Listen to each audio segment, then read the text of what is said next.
Ellarkum Manakam, North Carolinians for Peace, welcomes you on this day of mourning and prayer.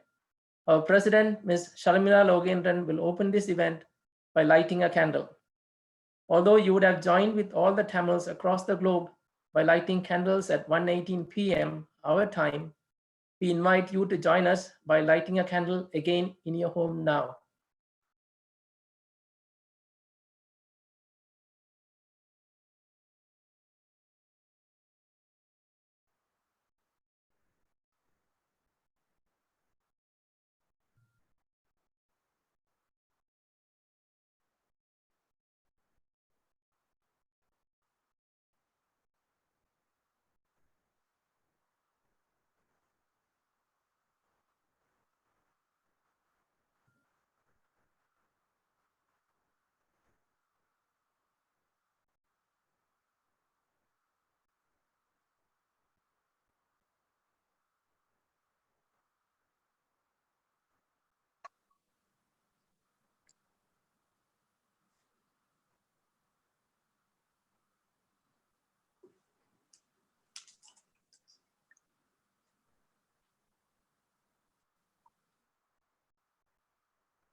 வெற்றிகள் பெற்று நாம் வாழ்வதற்கு எமக்கு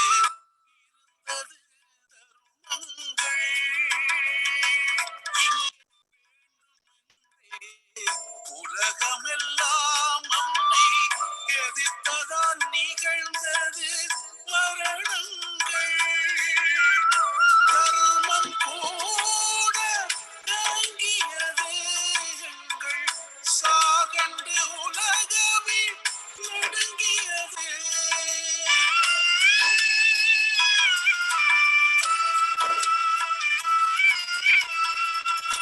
மர்மம் போல எமக்கிருந்த பெரும் மலை போல் கனவும் கலங்கியது.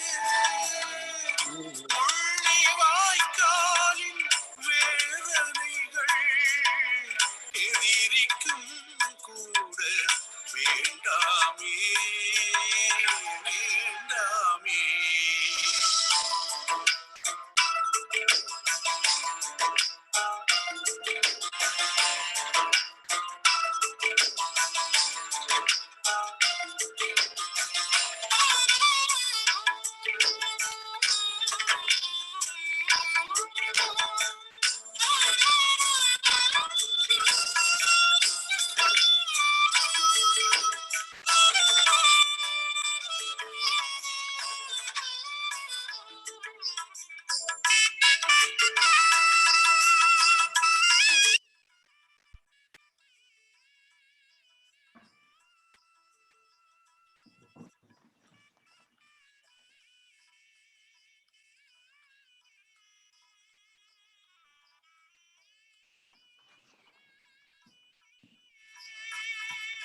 உலக பந்தில் எங்களுக்கில்லையா நீதி நியாயங்கள்? நாங்கள் கலகம் செய்ய தலைப்பட்டால் இங்கே கரையும் உங்களின் சாயங்கள்.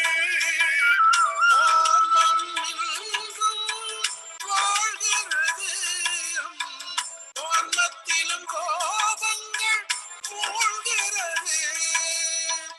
ஆர்வம் கொண்டு நாம் உழைத்த அத்தனையும் பாழாய் கிடக்கிறது.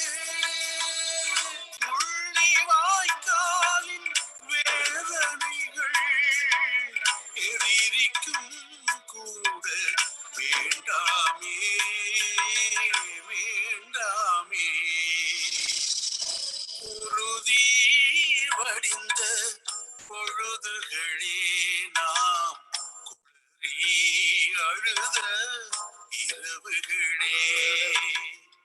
உறுதி வடிந்த பொழுதுகளே குளறி அழுத இரவுகளே.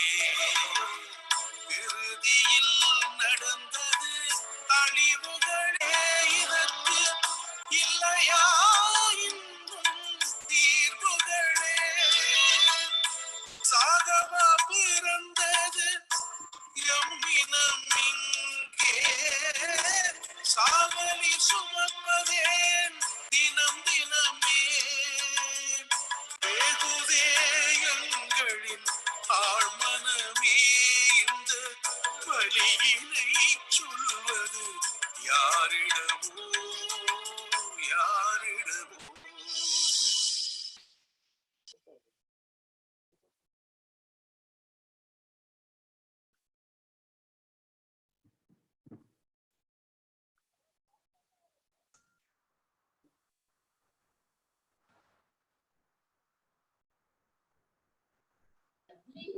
ஒன்றுமே செய்யாதீங்க. அவங்க ஜாயின்ல இருக்கிறாங்க. ஹலோ ஹலோ சார், சரி ஆயிட்டா? சத்தம் கேக்குது இல்ல? சத்தம் கேக்குது இல்ல? என்ன sir? My name is Clement Rajendra and I am your moderator tonight. I now have the honor to introduce Dr. Elias Jayaraja, who will give the introductory remarks.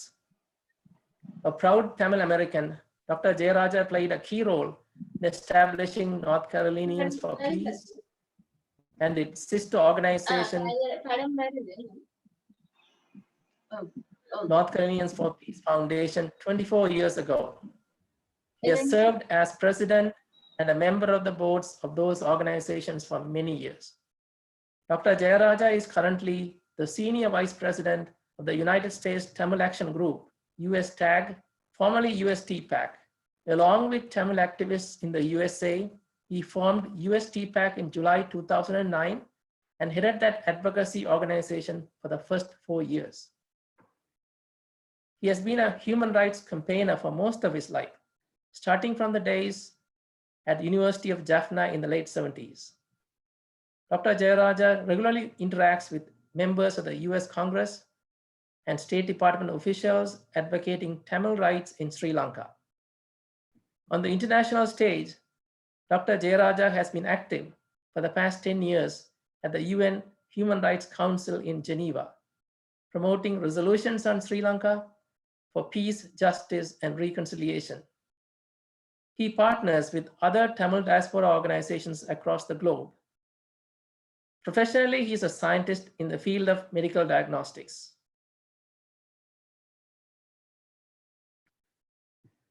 Vanakkam. Dear members of North Carolinians for Peace, distinguished guest speakers from the Tamil homeland in Sri Lanka, honorable guests from the North Carolina and Canada, and members of the virtual audience.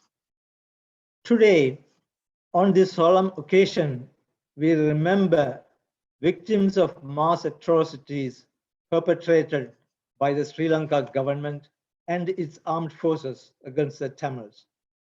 We commemorate this as the Global Tamil Genocide Day on May 18th. In 2008 and 2009, in Sri Lanka, the Sri Lankan government, under the guise of eradicating terrorism, initiated a full-fledged war on the Tamil population. In the final months leading up to May 18, over 500,000 Tamils were bottled in a government-declared no-fire zone and bombarded from air, sea, and land. Tens of thousands of civilians were cruelly killed. At the end, over 300,000 were taken to internment camps and detained for many months, where torture, sexual violence, and disappearances were rampant. Sri Lanka tried hard to hide the truth and claimed 0 civilian casualties. During those dark days of 2009, North Carolinians for Peace was instrumental in the nationwide organizing of protest marches and rallies in front of the White House and the United Nations headquarters in the UN, in New York.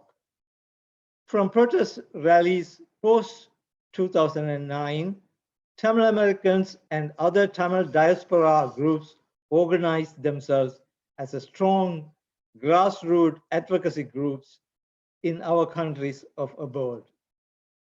The diligent work by Tamil diaspora advocacy groups done in Washington, D.C. and Geneva started to show results starting in 2010. On March 1st of 2011, the United States Senate passed a unanimous resolution calling for accountability and release of the Tamil civilians from the internment camps. The UN Secretary General's expert panel put out a report confirming over 40,000 deaths of Tamil civilians in the final months. The UN internal investigation by Charles Petrie reported major failings by the UN agencies and found over 70,000 civilians could have perished. With our active support, the US government brought successive and progressively stronger recommendations and resolutions in the UN Human Rights Council. The OISL or the OHCHR investigation of Sri Lanka was commissioned in March of 2014. The extensive OISL report published in 2015 firmly established that the Sri Lankan government committed violations of international humanitarian law, accounting to war crimes and crimes against humanity. On October 1, 2015, through the Human Rights Council Resolution 31, a transitional justice process was set in motion. Despite setbacks, this transitional justice process contains key elements for truth, accountability, reparations, office to trace the tens of thousands of missing persons, and ensuring non-recurrence via a political solution. All of this means the truth of the atrocity crimes were finally established in the international arena. We thank the international community actors who helped greatly to establish the truth, especially the many US officials in the State Department and in the US Congress. While it is widely accepted now that mass atrocity crimes by Sri Lanka, war crimes by both sides, and crimes against humanity by the Sri Lankan government armed forces against Tamils actually happened, there is still an unfortunate reluctance. And this reluctance is actually to call what happened in Sri Lanka to the Tamils as genocide. They say the intent needs to be established without giving us a chance to do so. Over 250,000 Tamils perished in the 30-year conflict. Over 50%, or 2 million people, were internally displaced or externally exiled. The victim community says genocide was perpetrated on them. The Northern Provincial Council passed a resolution that it was genocide. The Tamil Nadu Assembly passed a resolution describing it as genocide and calling for justice.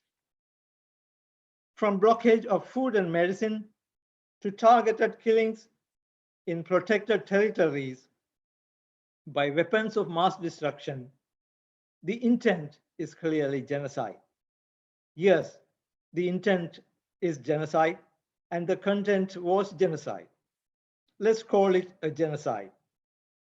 We pay our solemn respects to all the victims of the Tamil genocide on this day. Thank you.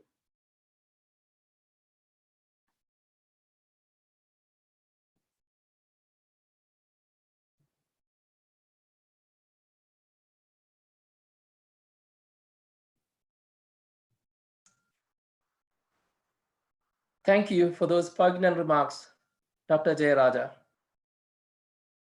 Our next speaker is Mr. Sabha Kugadas. He's joining us from our homeland. He's a teacher by profession, and he hails from Shulipuram, Vattukottai, Jaffna.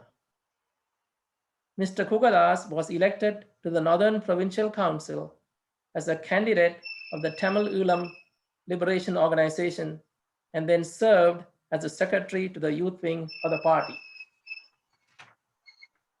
Mr. Kugadas was in Mullivaikkal during the final days of the Ulam War and was an eyewitness to the horrible events that took place during and immediately after the war. He has shared his accounts of the events in his speeches, including Mullivaikkal Charchiyam, Mullivaikkal Witness, which was originally presented at the Northern Provincial Council. It was later recorded and forwarded to the United Nations and is available to all. After the war, Mr. Kugadas was taken into army custody. Once released, he joined the TELO and began to participate in politics. We are privileged to hear from him directly today, his accounting of the atrocities committed by the Sri Lankan armed forces.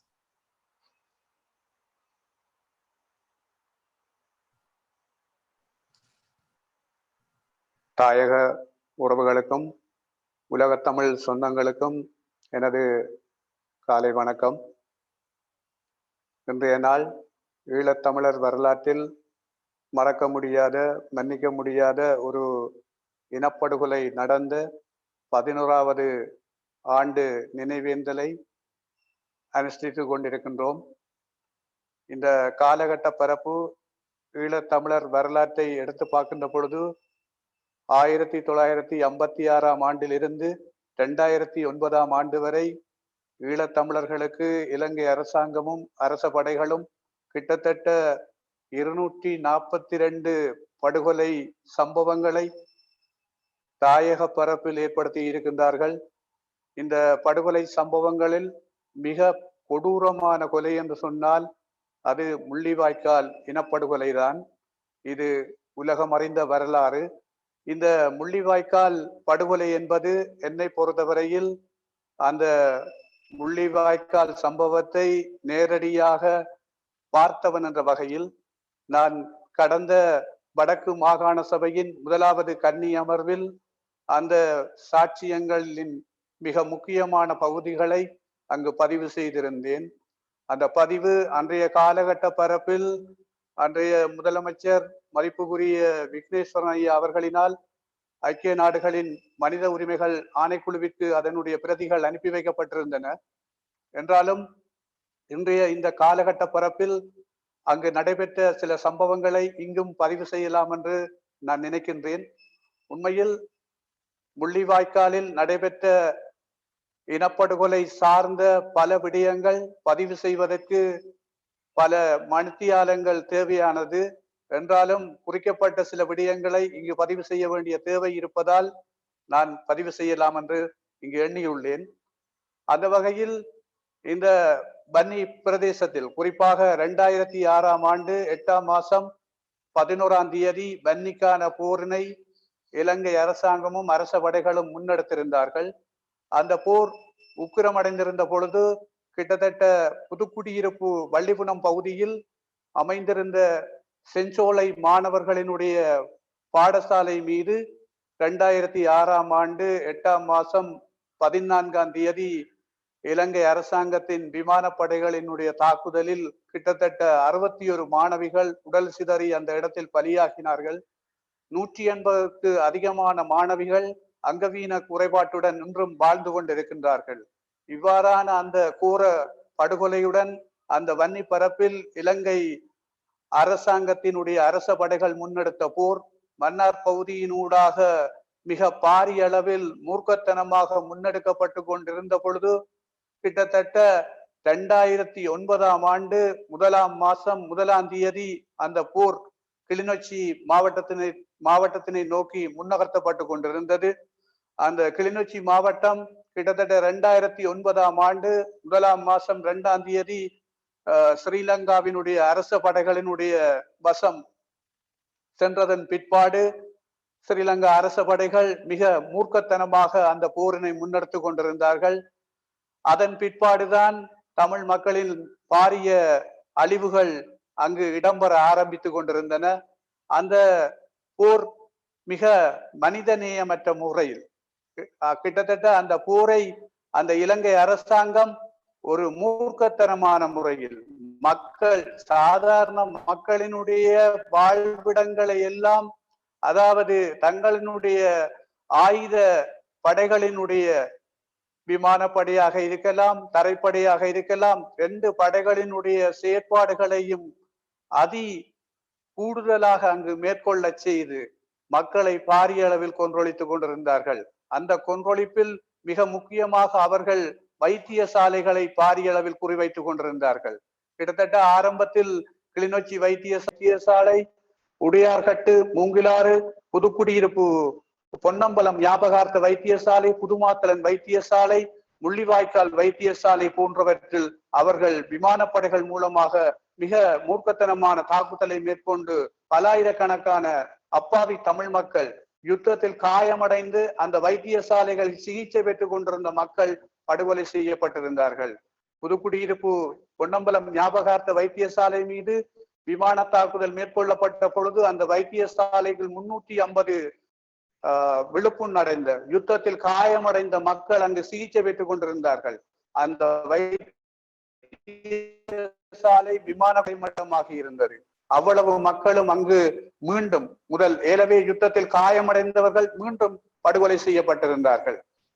இவ்வாறு அந்த வைத்தியசாலைகள் மீது தாக்குதல் நடத்தக்கூடாது என்பதற்காக அந்த வைத்தியசாலைகள் மீது குரோஸ் அடிக்கப்பட்ட நிலையில் வெள்ளை கொடிகள் பறக்க விடப்பட்ட நிலையில் இருந்த பொழுதும் இலங்கை அரசாங்கத்தினுடைய அரச படைகள் வேவு விமானங்கள் மூலமாக அதனை சரியாக எடுத்து அந்த இடங்களை மையப்படுத்தி அதை தாக்குதல் செய்திருந்தார்கள்.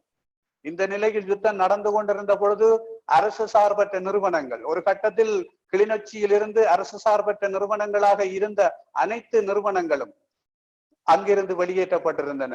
அந்த அரசு சார்பற்ற நிறுவனங்களின் வெளியேற்றுதல் உண்மையில் அந்த இறுதி யுத்தத்தில் நடந்த விடயங்களை ஒரு மூன்றாம் தரப்பு அந்த விடயங்களை வெளியில் கொண்டு வருவதற்கு மிக பாரிய தடையாக அது அமைந்திருந்தது. இறுதியாக இருந்த செஞ்சிலுவை சங்கம் கூட புதுக்குடியிருப்பு பகுதியில் வைத்து அதாவது வெளியேற்றப்பட்டிருந்தார்கள். இதன் காரணமாக இறுதி போரில் நடந்த பாரிய அவலங்கள் ஒரு மூன்றாம் தரப்பின் மூலமாக வெளிவருவதற்கு அது முற்றுமுழுதாக தடை செய்யப்பட்டிருந்தது. அது மாத்திரமல்ல, வன்னி பிரதேசத்தில் உக்கிரமாக போர் நடந்து கொண்டிருந்த பொழுது கிளிநொச்சியிலிருந்து கண்டாவளை தர்மபுரம் நோக்கி இராணுவம் நகர்ந்து கொண்டிருந்த பொழுது ஒரு கட்டத்தில் இராணுவம் தங்களுடைய உலங்கு வானூர்தி மூலமாக சில துண்டு பிரசுரங்களை போட்டார்கள். மக்களை பாதுகாப்பாக அதாவது யுத்த தவிர்ப்பு வலயம் என்று சொல்லி சுதந்திரபுரம் நோக்கி மக்களை செல்லுமாறு. அதை நம்பி மக்கள் கிட்டத்தட்ட 75,000 பேர் அந்த வலயத்தை நோக்கி சென்றிருந்தார்கள். ஆனா அந்த வலயத்தில் நடந்தது இறுதியாக விமான தாக்குதல், இராணுவத்தின் ஆட்லரை செல் தாக்குதல் மற்றும் சூட்டு சம்பவங்கள் என்பன தொடர்ச்சியாக அங்கு மேற்கொள்ளப்பட்டதன் காரணமாக பலாயிரக்கணக்கான மக்கள் பாதுகாப்பு வலயத்துக்குள் கொல்லப்பட்டிருந்தார்கள்.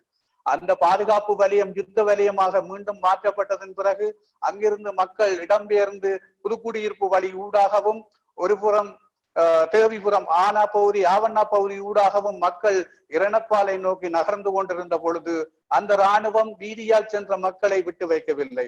தொடர்ச்சியாக வேவு விமானங்கள் மூலமாக கொடுக்கப்பட்ட தகவல்கள் மூலம் அந்த வீதிகளில் சென்ற மக்களுக்கு எறியணை தாக்குதல் மேற்கொள்ளப்பட்டதனால் வீதிகளில் பல 100 மக்கள் கொல்லப்பட்டு பிணங்கள் தெருவாக குவிந்து கிடந்ததை எங்கள் கண் முன்னால் காணக்கூடியதாக இருந்தது. அதன் பிற்பாடு இராணுவத்தினுடைய தொடர்ச்சியான படை நகர்வு புதுக்குடியிருப்பு நோக்கி நகர்ந்து கொண்டிருக்கின்ற பொழுது மக்கள் ஒரு கட்டத்தில் இரணைப்பாலையில் தஞ்சமடைந்திருந்தார்கள். இரணைப்பாலை பகுதியில் சேர்ச்சுக்கு அருகாமையில் இடம்பெயர்ந்த மக்கள் தங்கியிருந்த பிரதேசம், அதே நேரம் சிறுவர்கள் இல்லம் தற்காலிகமாக இயங்கிக் கொண்டிருந்தது. அந்த பிரதேசம் நோக்கி எறிகணை தாக்குதலும் வான் தாக்குதலும் தொடர்ச்சியாக மேற்கொள்ளப்பட்டதனால் அந்த இடத்தில் பலாயிரக்கணக்கான மக்கள் சிதறி பலியாகினார்கள். இந்த வலயத்தின் ஊடாக நாங்களும் காயமடைந்த நிலையில் பயணித்துக் கொண்டிருக்கிற பொழுது மக்கள் ஒரு கட்டத்தில் தங்களுக்கு பாதுகாப்பு தேடி கடற்கரை ஓரமாக கிட்டத்தட்ட புதுமாத்தளன், அம்பலவன் பொக்கனை, வலைஞர் மடம், பச்சை புல்மோட்டை, இரட்டை வாய்க்கால் மற்றும் கரையா முள்ளிவாய்க்கால், வெள்ள முள்ளிவாய்க்கால் போன்ற பகுதிகளை நோக்கி நகர்ந்து கொண்டிருக்கிற பொழுது இராணுவம் அந்த மக்களை நகர்வை நோக்கி விட்டு வைக்காமல் தொடர்ச்சியான படை நகர்வை அங்கு முன்னெடுத்துக் கொண்டிருக்கிற பொழுது அந்த மக்கள் அந்த புதுமாத்தளன் வைத்தியசாலையில், தற்காலிக வைத்தியசாலையில் கிட்டத்தட்ட 197 சிறுவர்கள், கர்ப்பிணி தாய்மார்கள் 96 பேர், அதைவிட பால்மாப்பட்டி சிறுவர்களுக்கு வாங்குவதற்கு வரிசையில் நின்ற தாய்மார், இவர்கள் மீது நடத்தப்பட்ட தாக்குதலில் அந்த தற்காலிக வைத்தியசாலை, பாடசாலையில் இயங்கிய தற்காலிக வைத்தியசாலை முற்றாக தரைமட்டமானது. அதில் இருந்த மக்கள் அனைவரும் அங்கு கொல்லப்பட்டிருந்தார்கள். அதன் பிற்பாடு இராணுவம் மூர்க்கத்தனமான தாக்குதலை மேற்கொண்ட பொழுது இரட்டை வாய்க்கால் ஊடான ஒரு படையெடுப்பு அந்த புதுமாத்தளன், அம்பலவன் பொக்கனையில் இருந்த மக்களை இராணுவம் தங்கள் மயப்படுத்தினார்கள். அதன் பிற்பாடு அதாவது இரட்டை வாய்க்காலின் கிழக்கு பகுதியில், குறிப்பாக வட்டுவாகலின் இடைத்துண்டு பகுதி, முள்ளிவாய்க்கால் பகுதியில் மக்கள் ஒரு பகுதியினர் அதாவது தங்கியிருந்தார்கள். அதன் மீது மீண்டும் நடத்தப்பட்ட தாக்குதல் தான் 2009 மே 16ஆம் தேதி மிக மூர்க்கத்தனமான தாக்குதலை இராணுவம் மேற்கொண்டிருந்த பொழுது அந்த முள்ளிவாய்க்கால் பகுதி முழுவதுமே ஒரு கந்தக புகை சூழ்ந்த பகுதியாக மாறியிருந்தது. இதன் காரணமாக மக்கள் அடுத்த கட்டம் என்ன செய்வதென்று அறியாமல் 2009 மே 16ஆம் தேதி பிற்பகல் 2 மணிக்கு வட்டுவாகல் இராணுவ கட்டுப்பாடு நோக்கி நகர ஆரம்பிக்கிறார்கள். நகர ஆரம்பிக்கின்ற பொழுது இராணுவத்தினர், அதாவது வீதியில் வருகின்ற மக்களை தவிர, 2 பகுதியிலும் வீதியால் இறங்கி வருகிற மக்களை எங்கள் கண் முன்னால் சுட்டு அந்த மக்கள் வீழ்த்தப்படுவதை அந்த வீதியில் நின்ற மக்கள் அனைவரும் காணக்கூடியதாக இருந்தது. வீதியை இறங்கி 2 பக்கங்களிலும் சென்ற மக்கள் சுட்டுக் கொல்லப்பட்டிருந்தார்கள். நாங்கள் அந்த வீதியினூடாக கடந்து வட்டுவாகல் பாலம் நோக்கி செல்லுகிற பொழுது பாலத்தின் இருபகுதி நீர் பகுதிகளிலும் பிணங்கள் மிதந்து வருவதை எங்கள் கண் முன்னால் காணக்கூடியதாக இருந்தது. அவ்வாறு மக்கள் ஈவிரக்கமின்றி அங்கு படுகொலை செய்யப்பட்டுக் கொண்டிருந்தார்கள். படுகொலை செய்யப்பட்ட பிற்பாடு சரணடைந்த பிரதேசத்தில் கிட்டத்தட்ட வட்டுவாகல் பகுதியில், செல்வபுரம் பகுதியில் சரணடைந்த மக்களில் ஒரு தொகுதியினர் மீண்டும் அந்த முள்ளிவாய்க்கால் நோக்கி 17ஆம் தேதி அழைத்து செல்லப்பட்டதை அங்கிருந்த மக்களால் காணக்கூடியதாக இருந்தது. அங்கு மீதமான மக்கள் இராணுவ பஸ்களில் ஏற்றப்பட்டு ஓமந்தை சோதனை சாவடியில் கொண்டு இறக்கப்பட்ட பொழுது அங்கும் பலர் உறவினர்களிடம், மனைவிமாரிடம் மற்றும் பெற்றோரிடம் அவர்களிடமிருந்து, அதாவது திருப்பி புறப்பட்டவர்கள் இன்று வரை காணாமல் போனோர் என்ற பட்டியலில் தான் இருந்து கொண்டிருக்கிறார்கள். அவர்களை தேடி மக்கள், உறவினர்கள், மனைவிமார், பெற்றோர்கள் எல்லோரும் அலைந்த வண்ணம் இருக்கிறார்கள். இவ்வாறான ஒரு துன்பச் சூழ்நிலைக்கு அப்பால் மக்கள் எல்லோரும் தடுப்பு முகாமில் கொண்டு அடைக்கப்பட்டிருந்தார்கள். முட்கம்பி முகாம்களுக்குள் அடைக்கப்பட்டிருந்த மக்களை கூட அந்த இலங்கையினுடைய அரச படைகள் அங்கு விட்டு வைக்கவில்லை. அவர்களும் அங்கு பல துன்புறுத்தல்களுக்கு உட்படுத்தியிருந்தார்கள். புலனாய்வாளர்களுடைய விசாரணைகள் அங்கும் பல காணாமல் போயிருந்தார்கள். அங்கு பல பெண்கள் பாலியல் துன்புறுத்தல்களுக்கு உட்படுத்தப்பட்டிருந்தார்கள். அங்கும், அதாவது பிடித்து செல்லப்பட்டவர்கள் இன்று வரை காணாமல் போனோர் என்ற வகைக்குள் தான் இருந்து கொண்டிருக்கிறார்கள். இவ்வாறு பாரிய ஒரு யுத்த அவலம் அங்கு எங்களுடைய இனத்தின் மீது மேற்கொள்ளப்பட்டிருந்தது. ஒரு கட்டத்தில் முள்ளிவாய்க்கால் பகுதியில் இலங்கை அரசாங்கம் உணவுப் பொருள் விநியோகத்தை முற்றாக தடை செய்திருந்தது. முற்றாக தடை செய்திருந்த பொழுது மக்கள் பாரிய துன்பத்தை அங்கு அனுபவித்திருந்தார்கள். அதன் பொழுதுதான் தமிழர் புனர்வாழ்வு கழகத்தினால் அங்கு வழங்கப்பட்ட அந்த கஞ்சி, மாவினால் செய்யப்பட்ட வாய்ப்பன், இவற்றை கொண்டுதான் அந்த மக்கள் ஓரளவுக்கு அங்கு உயிர் வாழக்கூடியதாக இருந்தது. இந்த கஞ்சி வாங்க லைனில் நின்ற மக்களுக்கு கூட இலங்கை அரச படைகள் எறிகணை தாக்குதலை மேற்கொண்டு அங்கு ஒரு தொகுதி மக்கள் எறிகணை தாக்குதல் மூலமாக இறந்திருந்தார்கள். ஒரு கட்டத்தில் தண்ணீர் கூட குடிப்பதற்கு மிக ஒரு கஷ்டமான சூழ்நிலை இருந்தது. தண்ணீர் கிடைக்கவில்லை. இதன் காரணமாக அந்த காலப்பகுதியில் மழை பெய்ததன் காரணமாக மனிதர்கள் உலக்கி சென்ற தண்ணீரை கூட சேட்டினால், துணியினால் வடித்து அந்த மக்கள் குடித்தார்கள். அவ்வாறான ஒரு மிக பெருமான அவலம் அந்த மண்ணில் அரங்கேற்றப்பட்டிருந்தது. இது திட்டமிட்டு இலங்கை அரசாங்கம் அந்த மக்கள் அங்கு பெருமளவாக இருக்கிறார்கள் என்று தெரிந்து கூட அந்த தாக்குதலை அங்கு மேற்கொண்டதன் காரணமாக இவ்வளவு ஆயிரக்கணக்கான மக்கள் அங்கு இறப்பதற்கு காரணமாக இருந்தது. இது ஒரு திட்டமிட்ட இனப்படுகொலையாகத்தான் நாங்கள் பார்க்கின்றோம். இதைவிட பாரிய அவலங்கள் அங்கு நடைபெற்றன. எங்களுக்கு இன்னும் நிறையவற்றை நாங்கள் பதிவு செய்ய முடியும். ஆனால் குறுகிய நேரப்பரப்பு இருப்பதால் மிக முக்கியமான விடயங்களை நான் இங்கு பதிவு செய்திருக்கிறேன். இதில் என்னால் சொல்லக்கூடிய ஒரு கருத்து, இந்த நிகழ்வை பார்த்து கொண்டிருக்கின்ற உலக தமிழ் சொந்தங்கள், தாயக உறவுகள் எல்லோரையும் நான் வேண்டுவது, அதாவது உலகத்தமிழ் வாழ் அமைப்புகளில் இருக்கிற தலைவர்கள், தாயகத்தில் இருக்கின்ற தலைவர்கள் எல்லோரும் ஒன்று சேர்ந்து இதற்கான போதிய அளவான ஆதாரங்கள் இருக்கிறது.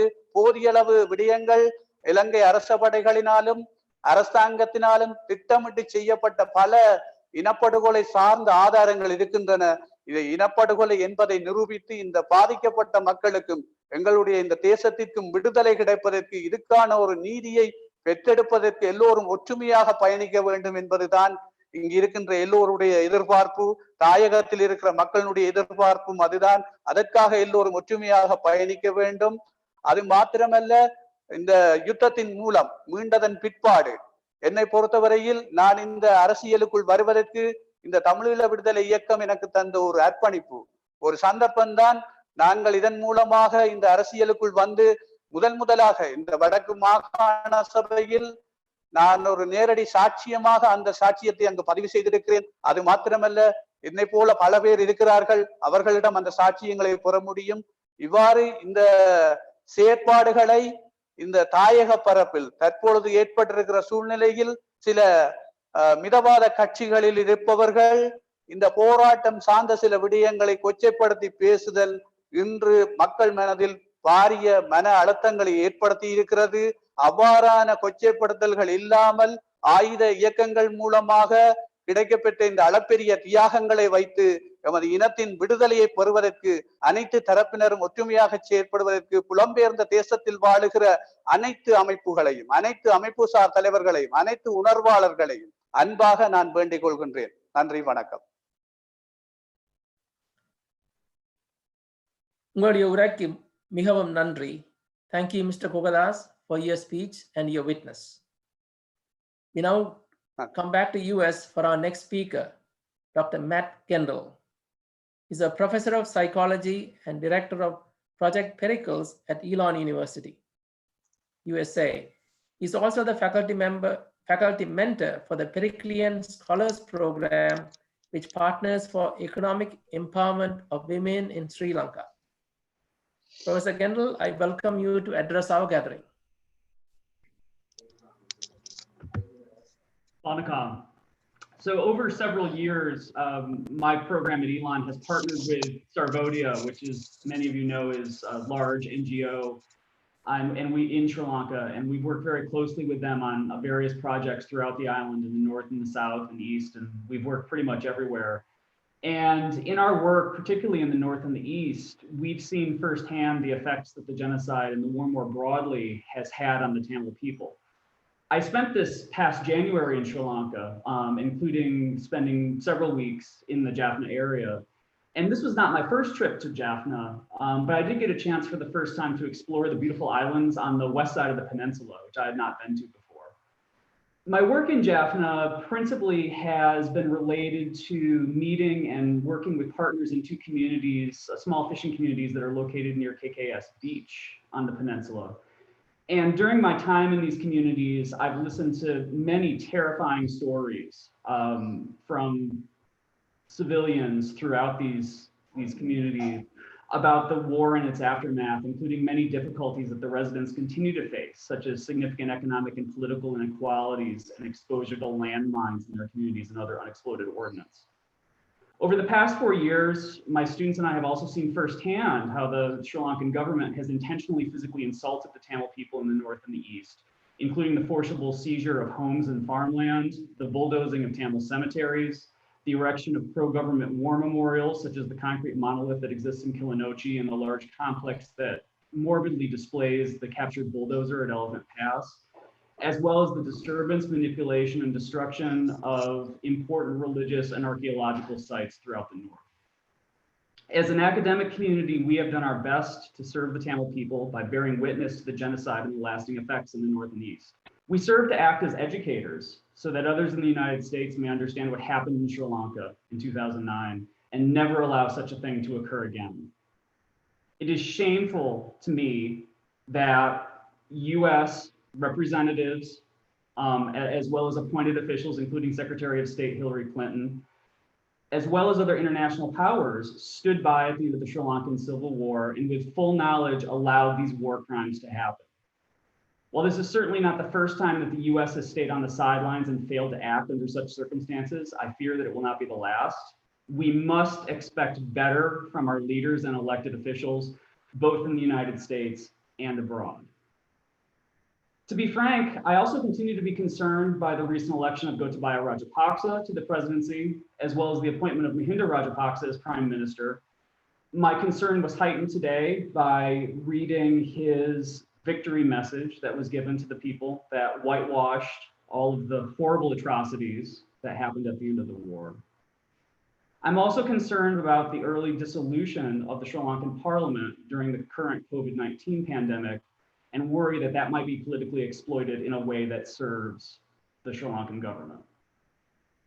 I deeply hope that as a country, Sri Lanka can move in the direction of peaceful and meaningful ethnic, political, and social reconciliation and promote restorative justice, and that the current government will not use the current COVID-19 health crisis as a smokescreen to continue to perpetuate past bad actions against the Tamil people. Nandri. Thank you so much, Professor Kendall, for joining us. We now welcome Dr. Thani Kumar Cheran. Dr. Cheran is a tireless worker for restoring the lost rights of the Tamil people in Tamil Nadu and Tamil Elam. He hails from Coimbatore, Tamil Nadu. After teaching for 9 years in engineering colleges in Tamil Nadu, he came to United States for higher studies and received his PhD here in 1971. He has been actively involved in Tamil causes since his student days in Tamil Nadu. Dr. Cheran is one of the founders of the New York Tamil Sangam. He is also the founder of Tamil Sangam of Carolina, founding president of the World Tamil Organization, and the former president of the Federation of Tamil Sangams in North America, FETNA. Dr. Cheran? Yeah. Thank you. I'm speaking as a Tamil American from the state of North Carolina and also as a member of World Tamil Organization. World Tamil Organization has been incorporated right here in the state of North Carolina. Since its inception in 1991, for the past 29 years, it has been tirelessly espousing the cause of the Elam Tamils. To begin with, I pay respect and homage to all the people who have lost their lives during the Tamil people's liberation struggle against the chauvinistic and murderous Sri Lankan government. I also pay my salute our war heroes who have sacrificed their precious lives for the sake of the motherland. Historically, two nations, Tamil nation and Sinhala nation, have been living in the island of Sri Lanka from time immemorial. Now the Sri Lankan people form the majority on that island. The Sri Lankan government, which has always been controlled and dominated by the majority Sinhalese, wants to convert the entire island of Sri Lanka into a Sinhalese Buddhist nation and subjugate the Tamil people. This sinister agenda is being followed by all the Sinhalese political parties, no matter which party is in power. The Tamil people protested against these injustices meted out to them peacefully. All the peaceful protests by the Tamils were brutally crushed by the successive Sri Lankan governments using their police and military forces. Only as a last resort were the Tamils forced to take up arms in self-defense. The war crimes against the Tamils and the crimes committed against the humanity by the Sri Lankan government are very well established. The Sri Lankan government did not fulfill the obligations under the United Nations Human Rights Council resolution, which was co-sponsored by the Sri Lankan government itself. Worse yet, in March of this year, that is just 2 months ago, the Sri Lankan government has withdrawn from implementing the UNHRC resolution. It is pertinent to mention here a historic resolution that was passed by the Tamil Nadu Legislative Assembly of the state of Tamil Nadu on March 27, 2013. This historic resolution is in support of the Elam Tamils. The Tamil Nadu Legislative Assembly consists of 234 representatives. All of them are elected directly by the people of the state of Tamil Nadu. Let me read the resolution. The Tamil Nadu Legislative Assembly fervently requests and impresses on the government of India to implement the following. Number 1, India should stop treating Sri Lanka as a friendly country.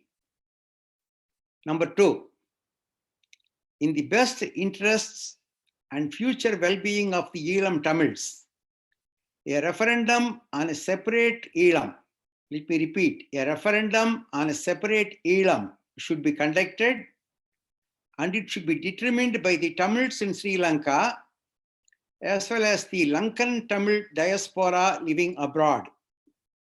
To this effect, a resolution must be tabled at the United Nations Security Council.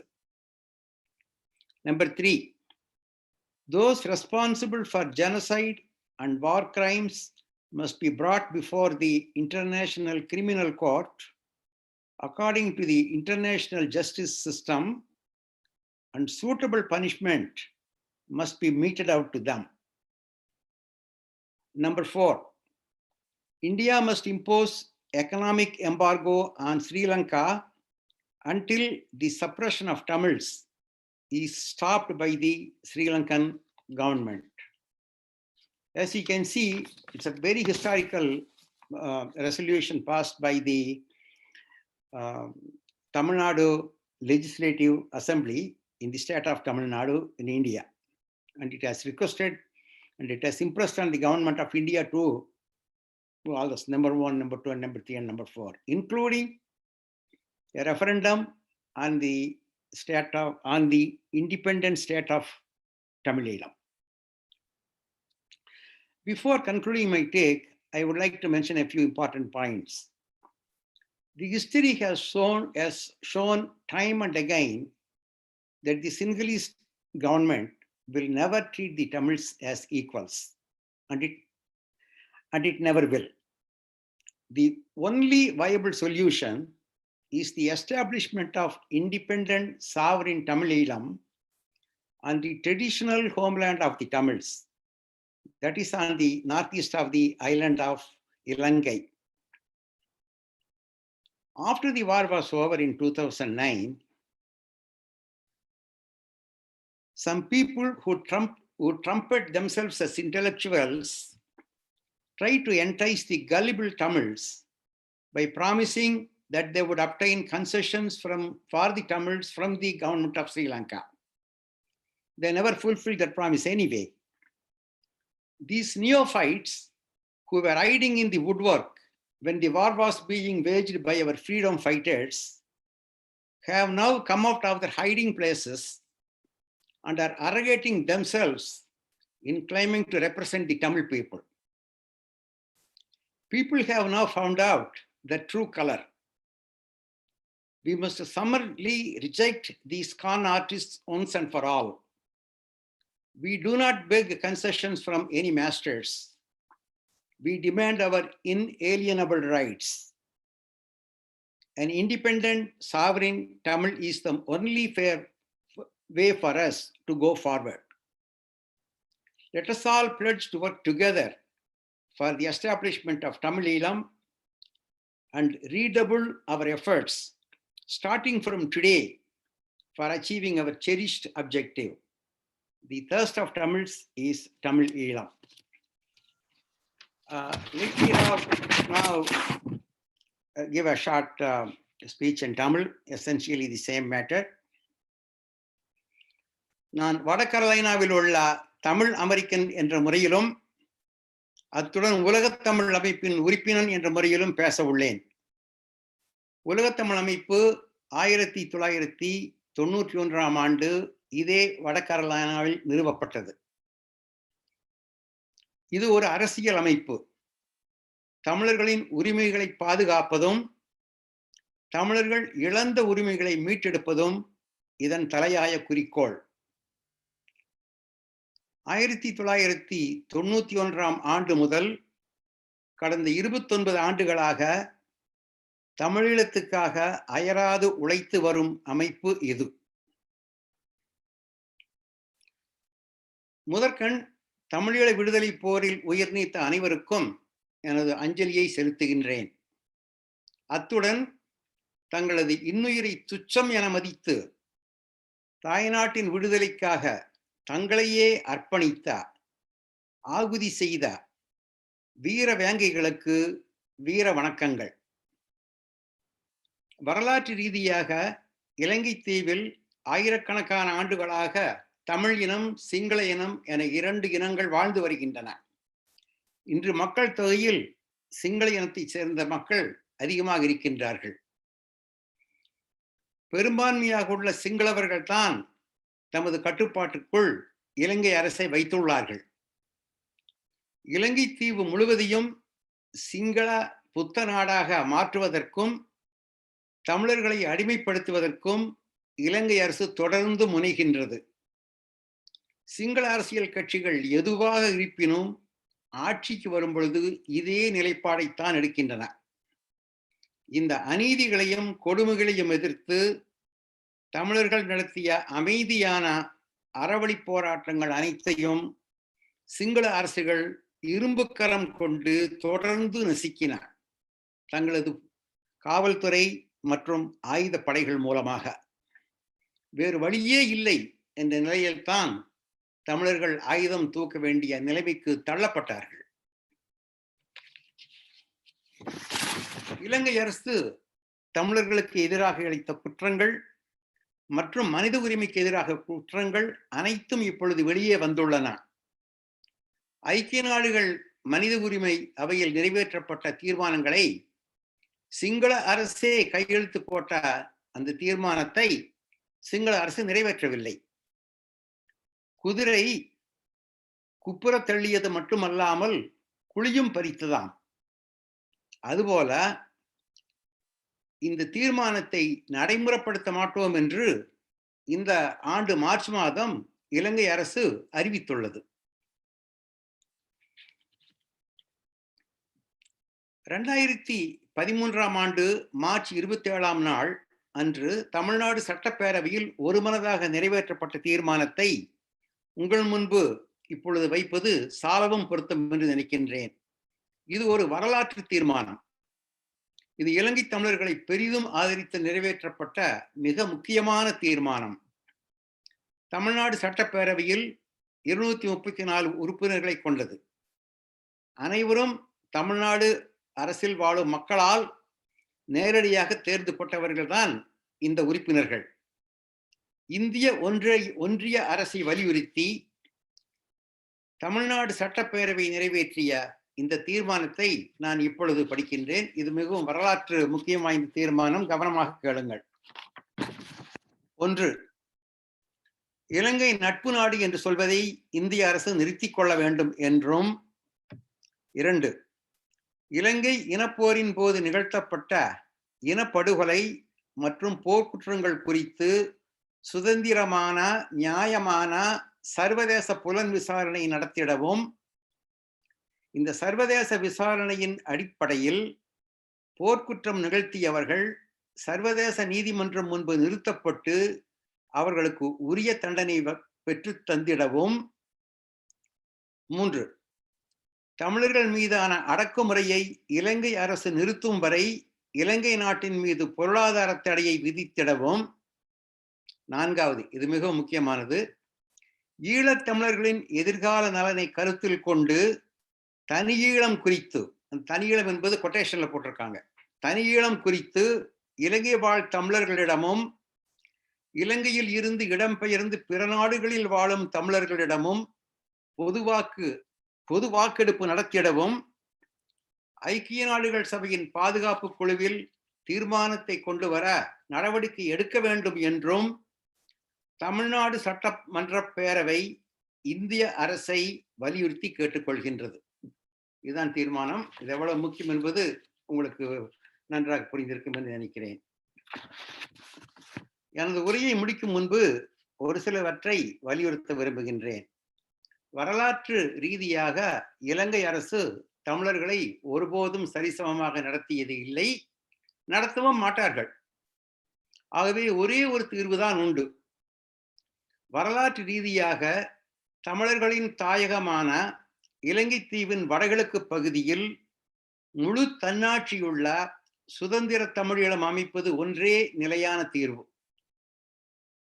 வேறு தீர்வே கிடையாது. ஒன்றுதான் நிலையான தீர்வு. இலங்கை அரசிடமிருந்து 2009க்கு பின்பு ஒரு சில மாற்றங்கள். இலங்கை அரசிடமிருந்து தமிழர்களுக்கு சலுகைகளை பெற்று தருவோம் என்று புத்திஜீவிகள், அறிவுஜீவிகள் என்று தங்களை தாங்களே தம்பட்டம் அடித்துக் கொண்ட மேதாவிகள் சிலர் தமிழர்களை தம்பக்கம் இழுக்க முயற்சித்தார்கள். ஆனால் கொடுத்த வாக்குறுதிகளை அவர்கள் நிறைவேற்றவில்லை. விடுதலை புலிகள் போர் நிகழ்த்திய காலத்தில் பொந்துக்குள் ஒளிந்து மறைந்திருந்த இந்த போலிகள் இப்பொழுது வெளியே வந்து தாங்கள் தான் தமிழ் மக்களின் பிரதிநிதிகள் என்று மாறுதட்டுகின்றனர். இந்த ஏமாற்று பேர் வழிகளை, போலிகளை நாம் முழுவதுமாக ஒரே அடியாக நிராகரிக்க வேண்டும். எந்த எஜமானனிடமிருந்தும் நாம் யாசகம் கேட்க வேண்டியதில்லை. எங்களுடைய நியாயமான உரிமைகள் எங்களுக்கு கிடைத்தே ஆக வேண்டும் என்று வலியுறுத்துகின்றோம். தன்னாட்சியுள்ள சுதந்திர தமிழீழம் என்பது நமது பிறப்புரிமை. தமிழீழம் நிறுவுவதற்கு இன்று முதல் நமது அனைத்து முயற்சிகளையும் மேலும் விரிவாக்கம் செய்வோம் என்றும், தமிழீழம் அடைந்தே தீர்வோம் என்றும் இன்று நாம் உறுதியேற்போம், சபதமேற்போம். தமிழர்களின் தாகம், தமிழீழ தாயகம். நன்றி, வணக்கம். Thank you, Dr. Cheran, for those words of support, gratitude, and remembrance. We go on to the next speaker. We are fortunate to have the next speaker address this event. He is Honorable Justice C.V. Vigneswaran, the leader of Tamil People's Alliance. He is the former Chief Minister of Northern Province in Sri Lanka and former Sri Lankan Supreme Court judge. After retiring from the Supreme Court, he became the Chief Minister of Northern Province with a huge mandate from the Tamil people of Sri Lanka in October 2013 election. Under his leadership, the Tamil Genocide Resolution of 2015 was passed by the Northern Provincial Council on 10 February 2015. This resolution seeks a UN inquiry to investigate the genocide of the Tamil people in Sri Lanka by successive Sri Lankan governments and direct appropriate measures at the International Criminal Court, since the Tamil people had no faith in the domestic commissions. Justice Vigneswaran is also a leader of the Tamil People's Council. Justice Vigneswaran, sir, please begin your address.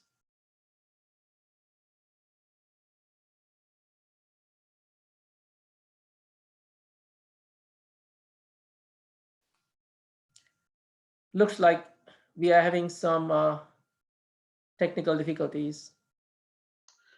Yeah, it looks like we have some technical difficulties. He might join again, but we can move on to the next speaker. But as soon as he comes in, we will join him again. Our next speaker, so because of the technical difficulties, we might add him later on. Sorry about the inconvenience. The next speaker is a great friend of the Tamil Americans. She is Honorable Congresswoman Deborah Ross.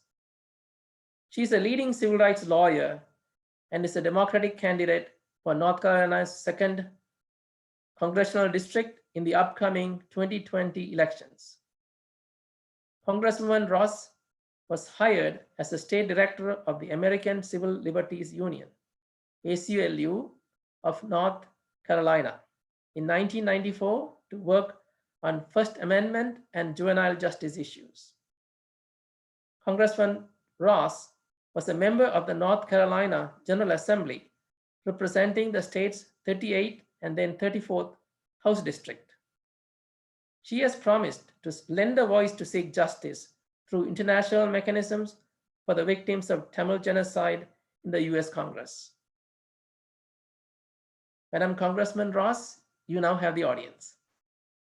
Well, I'm very honored to be with you tonight, and I'm very saddened by the reason why we have to be here. I do want to say that I am not yet a congresswoman. I'm only a candidate for congresswoman. I was elected 6 times to the North Carolina General Assembly, and I do have a history of fighting for civil rights, civil liberties, religious freedom, and human rights. I was introduced to the Tamil community by Senator Wiley Bowen, who you will hear from in a few minutes, but I've made many friends in your community. And it makes me very proud to know that North Carolina is a place where the Tamil community feels safe, respected, and able to not only practice your religion, but to advocate for your rights.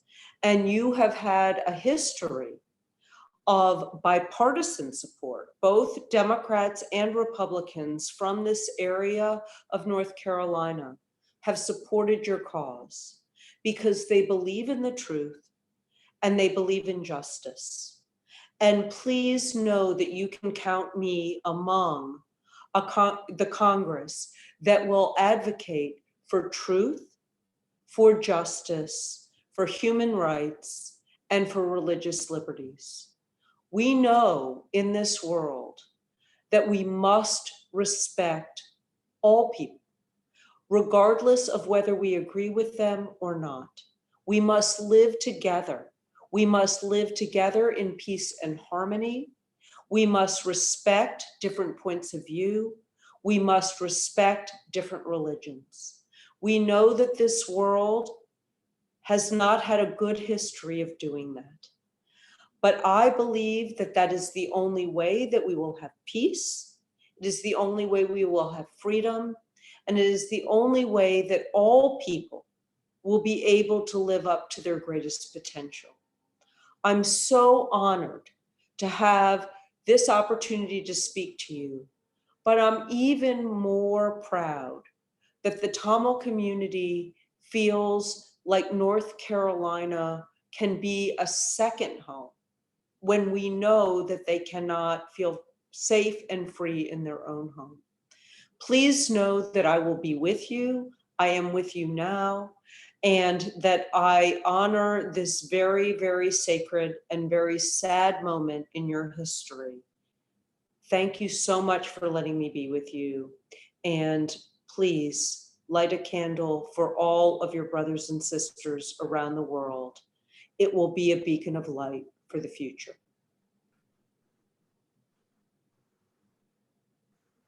Thank you, Deborah Ross, for joining us today and for those words of wisdom. We have another guest speaker from Sri Lanka. He is Dr. Padmanathan Sathiyalingam, who is a physician and former provincial minister of the Northern Provincial Council.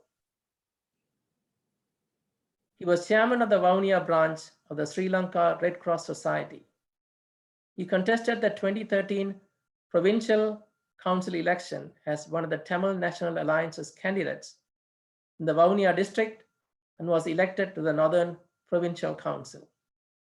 After the election, he was appointed as the Minister of Health and Indigenous Medicine.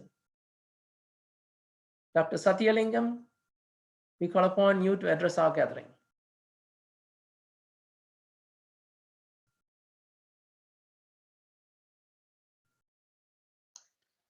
I don't see Dr. Sathiyalingam right now, so we may have to just move on to the next speaker, and we will try to join him as soon as possible. Okay. Our next speaker is a familiar face to the North Carolinian Tamils. He is Honorable State Senator Wiley Nicol. He's a leading voice for recognizing the Tamil genocide in the United States. He's an attorney and a Democratic member of the North Carolina State Assembly, representing the state's 16th Senate District. He worked for President Al Gore from 1996 to 2001 and as a member of his National Advance Staff. He's also a member of Al Gore's Climate Reality Leadership Corps. State Senator Nicol later joined the National Advance Staff for the then Senator Barack Obama in 2008 and served in the White House until 2012. He traveled with President Obama in the United States and abroad. State Senator Nickel has also been a champion of the Tamil Americans' cause to seek justice through an independent international mechanism. Sir, you're welcome to begin now. Vanakkam, it is an honor to be here today. I think Martin Luther King really said it the best. Injustice anywhere is a threat to justice everywhere. Today marks the 11th anniversary for Tamils mourning the loss of their loved ones, those who lost their lives or are still missing. It's been over 10 years since the Civil War came to a brutal end in Sri Lanka. Since then, every year, the month of May carries many painful and traumatic memories to Tamil people living in Sri Lanka and worldwide. It is just unbelievable and saddening to imagine a small country like Sri Lanka, where over tens of thousands of Tamils were killed within a few months, and the world knew so little about it. Killing innocent people is wrong, regardless of who commits the crime. As responsible government and responsible citizens, we should all stand against and condemn these violent acts at the highest level. We cannot let this happen in any part of the world. In the 21st century, the world has failed to stop this kind of violence and even turns a blind eye. We cannot allow any government or organizations to act in this manner against its own people. It is so very important that those responsible for committing crimes against humanity be held accountable for their acts. I urge for an independent investigation and monitoring mechanism that identifies the perpetrators of these crimes. This step is important to begin the healing process for the people of Sri Lanka. Only then can we create trust among all parties involved with this conflict and move forward. Let me be clear about this. The United States can and must be a leader in this process. A long-term political solution is essential for the conflict of Sri Lanka. Therefore, it is also very important that the government of Sri Lanka offers a long-term political solution based on equal rights to all the people of Sri Lanka without any prejudice of religion, race, or language. Permanent peace with justice and dignity can be achieved in Sri Lanka only through a political solution based on equal rights to all of the people of Sri Lanka. Listen, folks, change will not come easily, but what you are doing here matters. Every anniversary matters, and this work won't end until we have peace and justice in Sri Lanka. Thank you so much for including me, inviting me. It's truly an honor to be here today.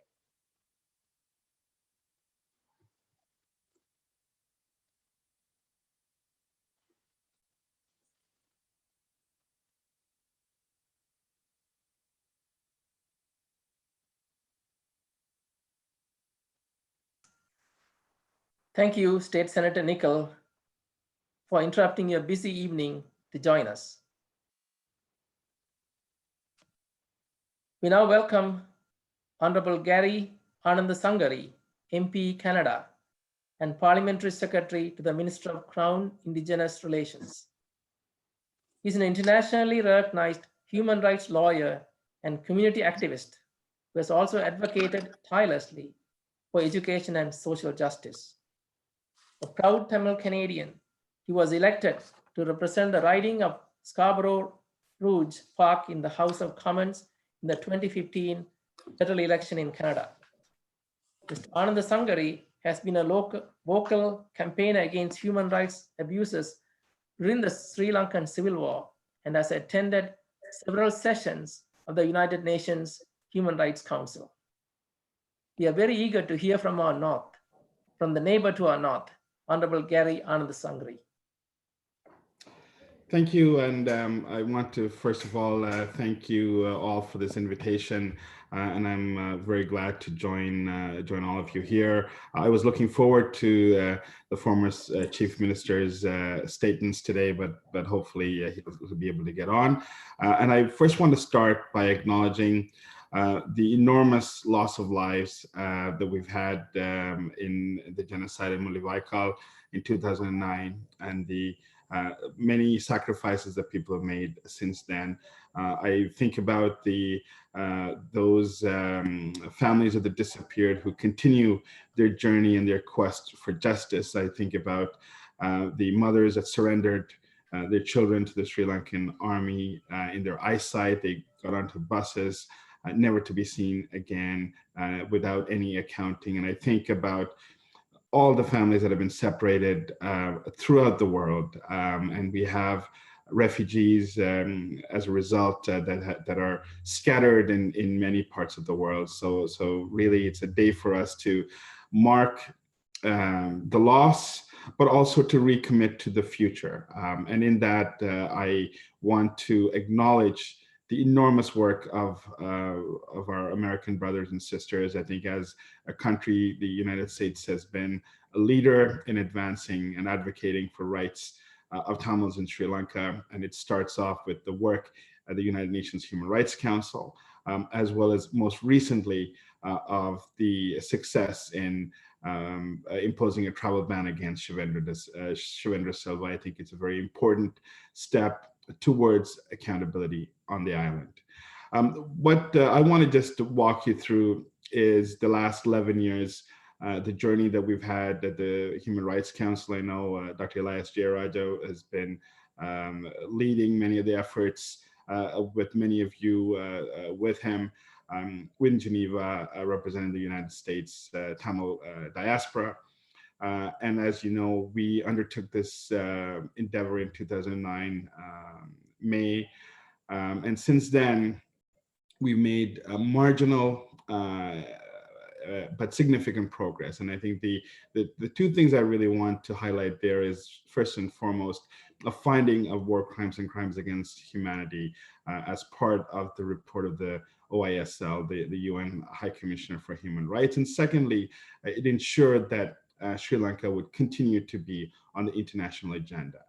Just to note that prior to 2009, Sri Lanka was discussed in the UN level at any level once in 1989 with a two-line resolution seeking engagement between the LTT and the government of Sri Lanka. And in the absence of that, there's been no other constructive or any form of discussion at the UN level.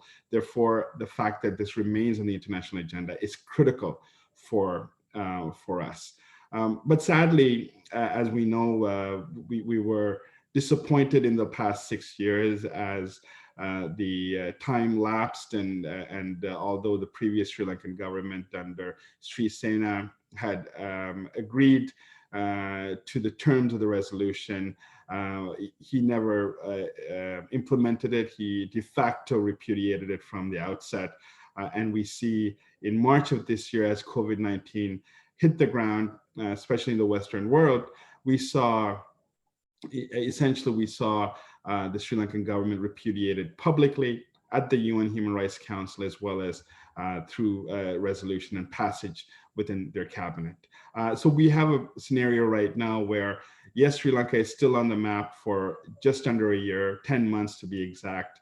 And at the end of the 10 months, what we are expecting is Sri Lanka to fully walk away from this process. And it's very disappointing, obviously, for those who spent enormous amount of time there, but also to many of those survivors who came to Geneva, who expressed their concerns, who outlined their grief, and who met with diplomats and put a human face to the enormous loss that they faced. And sadly, in just under a year, this is going to go away.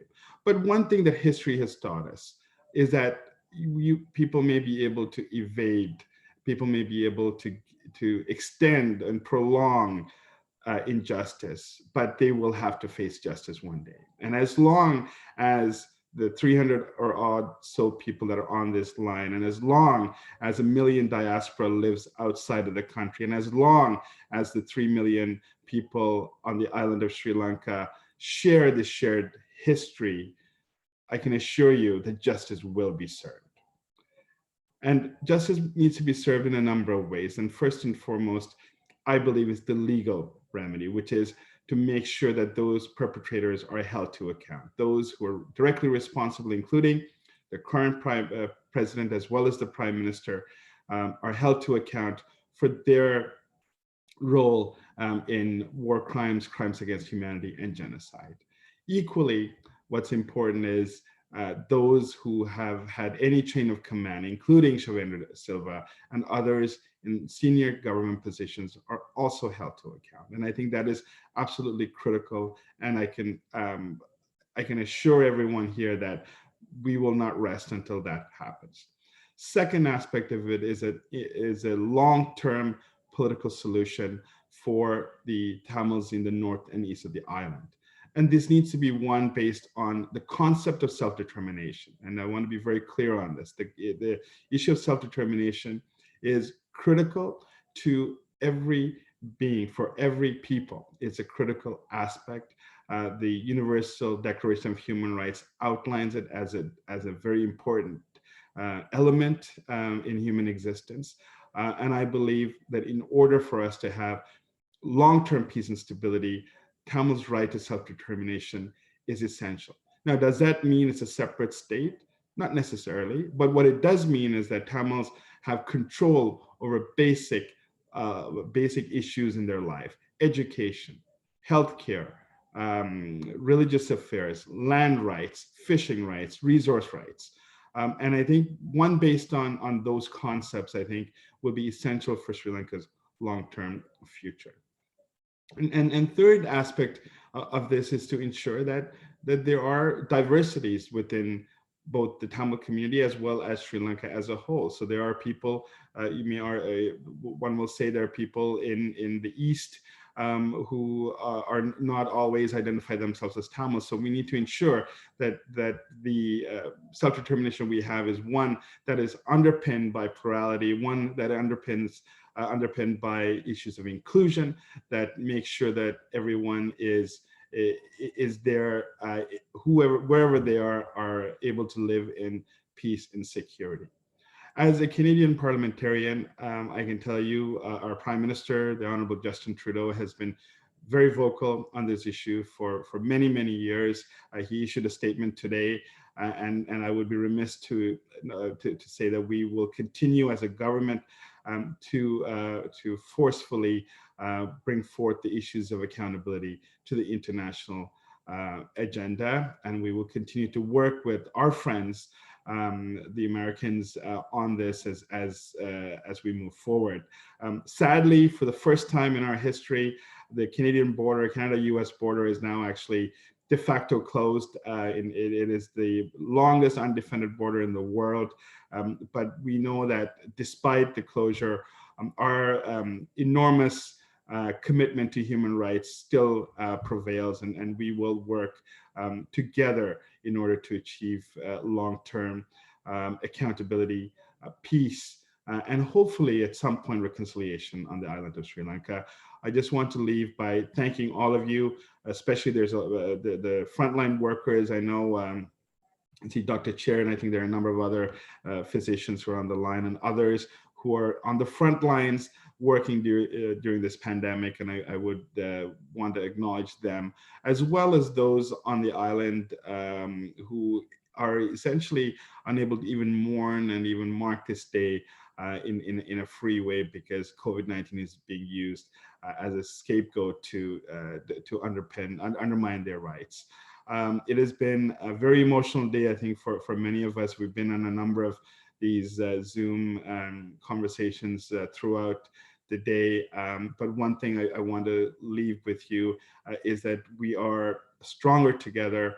The North Carolinians that I've met over the years have been fierce advocates for Tamil rights, and I want to acknowledge the politicians, Ms. Deborah Ross and Senator Nichols, and others who are supporters and allies of this community for your commitment. And I look forward in a very near future to hopefully meet many of you in person.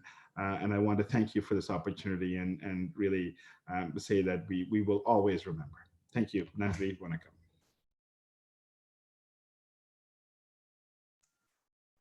Thank you, Mr. Anand Sangari, for your contribution to the Tamil cause and also being here by your virtual presence. The next is a tape message from Dr. Padmanathan Satyalingam. I've already introduced him, so I will not reintroduce him. So we are going to play a tape. Thank you.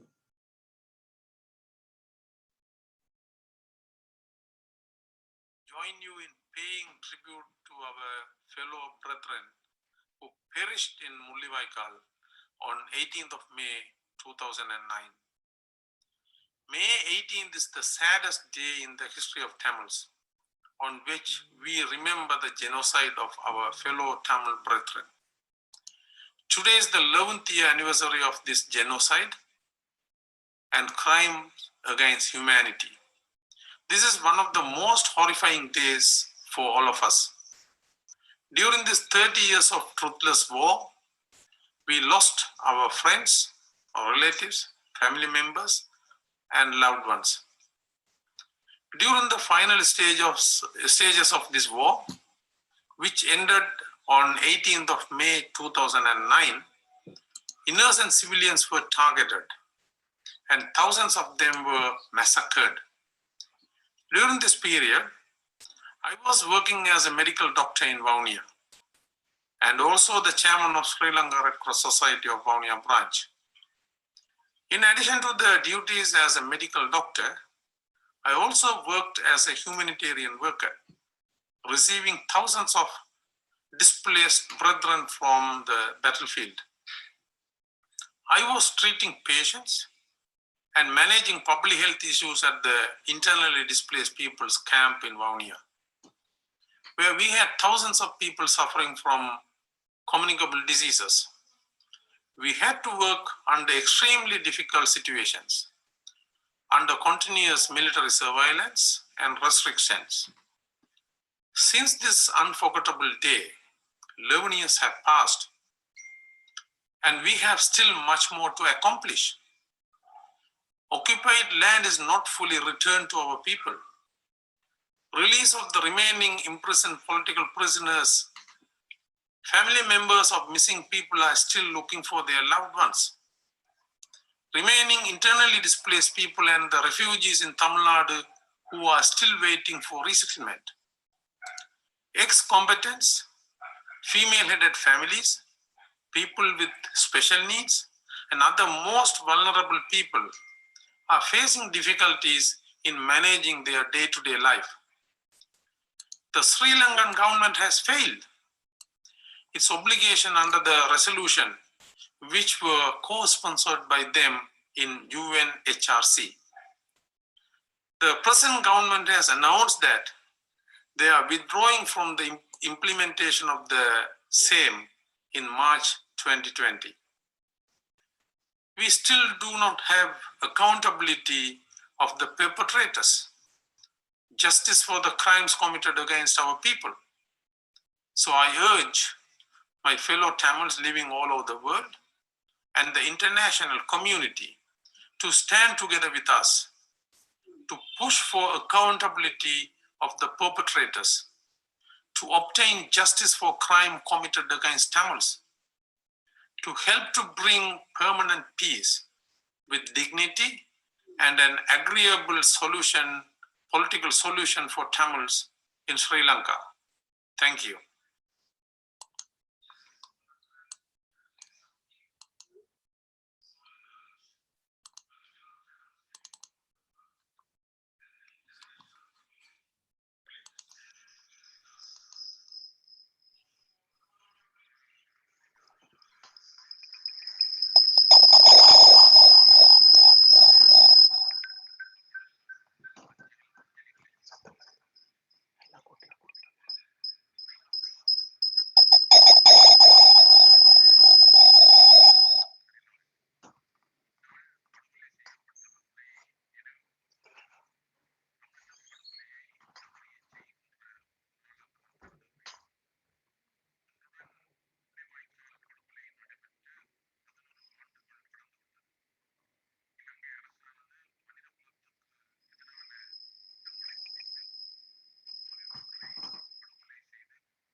Hello. Hello, we are still having technical difficulties with that presentation.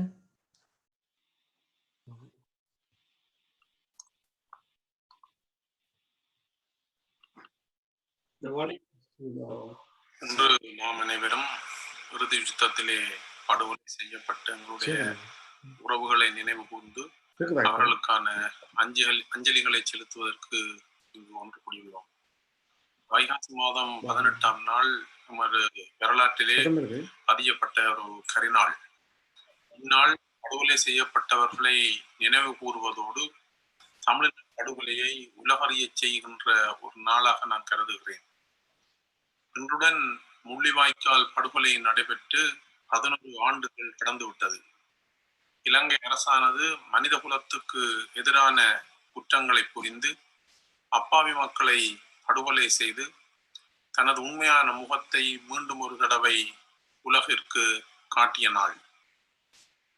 எமது உரிமைக்கான போரிலே கடந்த 30 ஆண்டுகளில் நாம் எமது நண்பர்கள், குடும்ப உறுப்பினர்கள், விருப்பத்துக்குரியவர்கள் என பலரை இழந்திருக்கின்றோம். இருந்தபோதும் வைகாசி 18 நிறைவடைந்த இறுதி யுத்தத்தில் பொதுமக்கள் மிக கொடூரமாக இலக்கு வைக்கப்பட்டு கொல்லப்பட்டிருக்கின்றார்கள். மனித குலத்துக்கு எதிரான பல குற்றங்கள் அங்கு நடந்தேறியுள்ளது. யுத்த தவிர்ப்பு வலயங்கள், பொதுமக்களின் வாழ்விடங்கள், வைத்தியசாலைகள் என அனைத்து இடங்களிலும் சர்வதேச போர் நியமங்களை மீறி தாக்குதல் நடந்தேறியது. அக்காலகட்டத்திலே நான் ஒரு வைத்தியராக வவுனியாவிலே கடமையாற்றியதோடு இலங்கை செஞ்சிலுவை சங்கத்தினுள் மனிதாபிமான பணியாளனாகவும் கடமையாற்றியிருந்தேன். அந்த வேளையிலே நாங்கள் இறுதி யுத்தத்தில் பாதிப்புற்று யுத்த பிரதேசத்திலே இருந்து வெளியேறிக் கொண்டிருந்தவர்களுக்கான மனிதாபிமான மற்றும் முதலுதவி மருத்துவ சிகிச்சைகளை முன்னரங்க பகுதியில் வழங்குவதில் ஈடுபட்டிருந்ததை இந்த நேரத்திலே நினைவு கூற விரும்புகிறேன். யுத்த பிரதேசத்தில் இருந்து வெளியேறி வந்தவர்களை இலங்கை அரசு முகாம்களிலே தங்க வைத்திருந்தது. அந்த முகாம்களிலே மருத்துவ பணியாற்றிய போது மிக கொடூரமான அனுபவங்களை பெற்ற அந்த மக்களுடைய உடல் உள வலியை இன்றும் நான் ஞாபகமூட்ட விரும்புகிறேன். இம்முகாம்களில் கடமையாற்றிய போது அரச படைகளின் கடுமையான கண்காணிப்பும் கட்டுப்பாடுகளும் பல சந்தர்ப்பங்களிலே மருத்துவ சேவை வழங்குதலில் இடையூறுகளை ஏற்படுத்தி இருந்ததுடன் சில வேளைகளிலே மோதல் போக்கையும் ஏற்படுத்தி இருந்ததை நினைவு கூறுகின்றேன். இம்முகாம்களே உலக வரலாற்றில் அதிகூடிய உள்ளூரில் இடம்பெயர்ந்த மக்களை கொண்ட மிகவும் குறைந்த அடிப்படை சுகாதார வசதிகளை கொண்ட ஒரு முகாமாக இருந்திருக்கும் என நான் நினைக்கின்றேன். இவ்வாறு பல வலிகளை சுமந்தவர்களாக நமது மக்கள் 11 ஆண்டுகளை கடந்து விட்ட போதும் அரச படைகளால் ஆக்கிரமிக்கப்பட்ட நிலம் முற்று முழுதாக நமது மக்களிடம் இன்றும் கையளிக்கப்படவில்லை. அரசியல் கைதிகளாக சிறையிலே உள்ளவர்கள் முழுமையாக விடுவிக்கப்படாமல் இருக்கின்றார்கள். காணாமல் போன தமது குடும்ப அங்கத்தவர்களுக்கு என்ன நடந்தது என்பதை அறிவதற்காக சந்தர்ப்பத்தை அவர்களது உறவினர்களுக்கு ஏற்படுத்தி கொடுக்கப்படாத ஒரு சூழ்நிலை இன்றும் காணப்படுகிறது. உள்நாட்டில் இடம்பெயர்ந்த மீதமானவர்களும் இந்தியாவிலே அகதி முகாம்களிலே உள்ளவர்களும் மீள் குடியேற்றப்படாமல் இன்றும் இருக்கின்றார்கள். முன்னாள் போராளிகள், பெண் தலைமைத்துவ குடும்பங்கள், விசேட தேவைக்கு உட்பட்டவர்கள் போன்றவர்கள் தங்களுடைய வாழ்க்கையை கொண்டு நடத்த முடியாமல் அல்லல் படுகின்றனர். இவ்வாறான சூழலிலே இலங்கை அரசானது ஐநா மனித உரிமை பேரவையில் இணை அனுசரணை வழங்கி நிறைவேற்றப்பட்ட 31 தீர்மானமும் அதையொட்டியதாக கொண்டு வரப்பட்ட தீர்மானங்களை முழுமையாக நடைமுறைப்படுத்தாமல் தொடர்ந்தும் அசமந்த போக்கையை கடைபிடித்து வந்த நிலையில் இவ்வருடம் பங்குனி மாதம் தற்போதைய அரசு முற்றுமுழுதாக மேற்படி தீர்மானத்தை நடைமுறைப்படுத்துவதிலிருந்து தான் முழுமையாக வெளியேறுவதாக அறிவித்துள்ளது. எனவே உலகெங்கும் வாழும் தமிழர்களும் மனித நேயத்தில் நம்பிக்கை கொண்டவர்களும் சர்வதேச சமூகமும் இலங்கை அரசாலும் அரச படைகளாலும் மேற்கொள்ளப்பட்ட மனித குலத்துக்கு எதிரான குற்றங்கள், மனித உரிமை மீறல்கள் மற்றும் போர்க்குற்றங்கள் என்பவற்றை விசாரித்து உரிய தொடர் கண்காணிப்பை மேற்கொண்டு பாதிக்கப்பட்ட மக்கள் உரிய நிவாரணங்களை பெறுவதையும், பொறுப்பு கூறல், மீள் நிகழாமை மற்றும் நீதியை நிலைநாட்டுவதையும் இலங்கையிலே வாழும் தமிழ் பேசுகின்ற எண்ணிக்கையிலே சிறுபான்மையான மக்கள் சுய கௌரவத்தோடு தன்னாட்சி அதிகாரமுடைய சமஷ்டி அடிப்படையிலான அதிகார பகிர்வொன்றை நோக்கி செல்வதற்காக அரசுக்கு அழுத்தங்களை பிரயோகிப்பதோடு எமது தேசத்தின் மீள்கட்டுமானத்திற்கு எம்முடன் கைகோர்க்க வேண்டும் என கேட்டுக்கொள்ளுகின்றேன். நன்றி.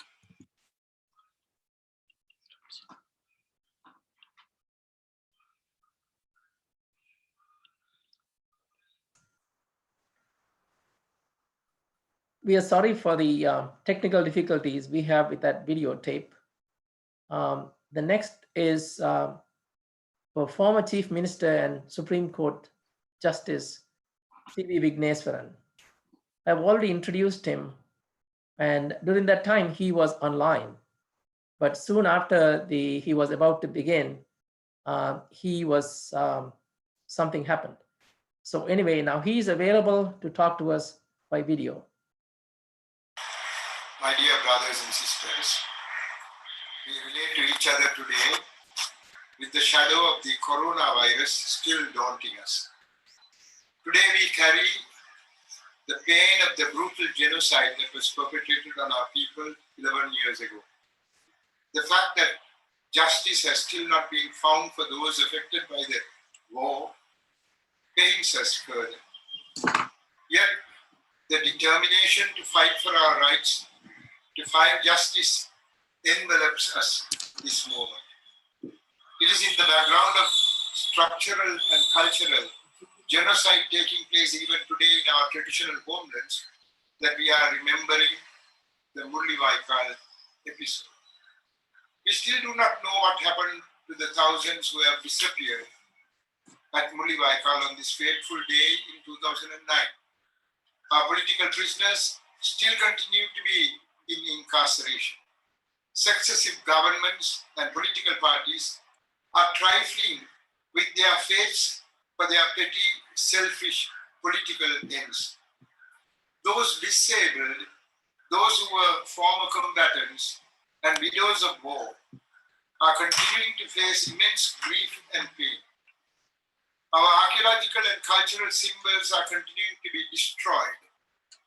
Acres and acres of our traditional homelands are being expropriated. Obliterating the classical Tamil language, which is probably the oldest living language in this world, seems to be high on the agenda of certain quarters or sectors. Yet, we seem pathetic and powerless to stop these activities being promoted against us. The reason seems to be centered around the mistakes we made so far in obtaining justice for the genocide that was perpetrated in Mullawaikal. Some of our politicians have refused to accept the haphazard use of rockets, indiscriminate aerial bombing, the attacking of civilians who entered no-fire zones after they were coaxed to enter such zones, attacks on hospitals, killing of those who surrendered, and the wanton killing of thousands of our people brutally as acts of genocide. They argued that all these were not part of genocide. They had missed the wood for the trees. We helped the Sri Lankan government to get continual postponements in the United Nations Human Rights Council to implement the consensus resolution passed. In fact, we stultified ourselves in obtaining justice for our people. We have failed to learn lessons from the past. Instead, we have resorted to surrender politics towards the singular powers that be, who have in a planned manner resorted to genocide against our community. That is why we have not been able to obtain justice for the Muliwaikal genocide. Consequently, a reasonable settlement for our political and economic ills have eluded us so far. Let us not forget justice for the genocide committed in Muliwaikal is absolutely essential if we are to obtain political settlement with economic, cultural, and aesthetic regeneration ensured for our people. We cannot obtain our political rights nor set up a prosperous future for our people, overlooking this nor ignoring it. Therefore, we are perforce in a situation where our strategies for political and diplomatic agitations must be reconsidered and re-evaluated. It was our mistakes which have given way to those accused of genocide and crimes against humanity to enter the portals of power today and to rejuvenate Sinhala Buddhist hegemonic viewpoints. We cannot continue to be naive and apathetic. We need to go beyond mere politics and band together intellectuals and experts so to form into a committee to study and analyze the incidents of the past, confirm the genocide committed, explore possible steps to ensure international inquiry into the genocide committed, suggest ways and means to bring about a solution to the ethnic question and to ensure that reparatory measures would be taken. This way, we could reach significant progress. I would therefore call upon our brothers and sisters of whatever hue or background to join us beyond the field of politics to set up a global Tamil advisory committee which would advise us all. This committee must transcend national, regional, political, and other parochial frontiers and consent to sit together to study our case in earnest to ensure a resolution of our political, economic, cultural, and aesthetic problems soon. There is close relationship between justice and peace, as you know. So the extent to which we try to obtain justice for the genocide committed, to the same extent the chances and opportunity for obtaining our political rights would increase. When we pursue the path to obtain accountability against the genocide committed and crimes against humanity committed in a proper way, it would ipso facto curtail such activities happening in the future and would hold the key to permanent reconciliation and peace. To exempt those who committed criminal activities from undergoing punishment would badly affect the social institutions and infrastructure and would bring mistrust and disrepute against the government or towards the government. It would prevent permanent peace dawning. The people must feel that justice has been meted out to those who committed offenses against them and that they had been adequately punished in their villainous acts. This feeling would drive away the frustration, anger, and bitterness among those affected and pave the way for reconciliation and peace. It would engender trust among them to seek reconciliation and peace. If actions are filed against those who committed crimes, those affected and their dear ones would feel their grief and unhappiness so far justified. It would make those affected to get back their self-esteem and self-respect. This is how justice and peace are interrelated. They augment each other. But as far as the Tamils are concerned, not only has justice been denied to them, but acts of genocide do continue unabated to date. These are not accidental or foolish acts. They are well planned and executed with precision. Their purpose is to erase off the identity and the fact of existence of the Tamils in the island. Therefore, we need to perforce agitate politically and diplomatically to obtain our rights. By soothing the egos of any governmental personalities, we would not obtain any relief. It is essential that our Sinhalese brethren do come to know as to what happened during the war, how many were killed, and how they were killed, and so on. But the Sinhala people have been kept in darkness with regard to what happened in Mullawaikal and the genocide that took place there. Our Sinhala brethren think those who were killed in Mullawaikal were all terrorists. Many Sinhalese refuse to believe that thousands of innocents were wantonly killed. Our Sinhalese brethren should come to know who created the tigers and why they decided to carry arms. They should come to know the history of the Tamils of Sri Lanka, the injustice committed to the Tamils from the time of independence, which continues even today. We need not feel hesitant in educating our brethren with regard to what happened, because many of them do not know the truth. Only if we understand what took place would sustainable reconciliation and peace dawn upon us. This is why I have been consistently asking for international independent inquiry into what happened in Mullawaikal. The truth must come out. There is no revengeful hidden agenda in this request. The purpose of our get-together on this day to remember Mullawaikal is solely to put a stop to the acts of genocide being continued against our people even today, and instead usher in a period of peace, reconciliation, and prosperity by following the norms and standards internationally laid down to investigate and inquire into what happened.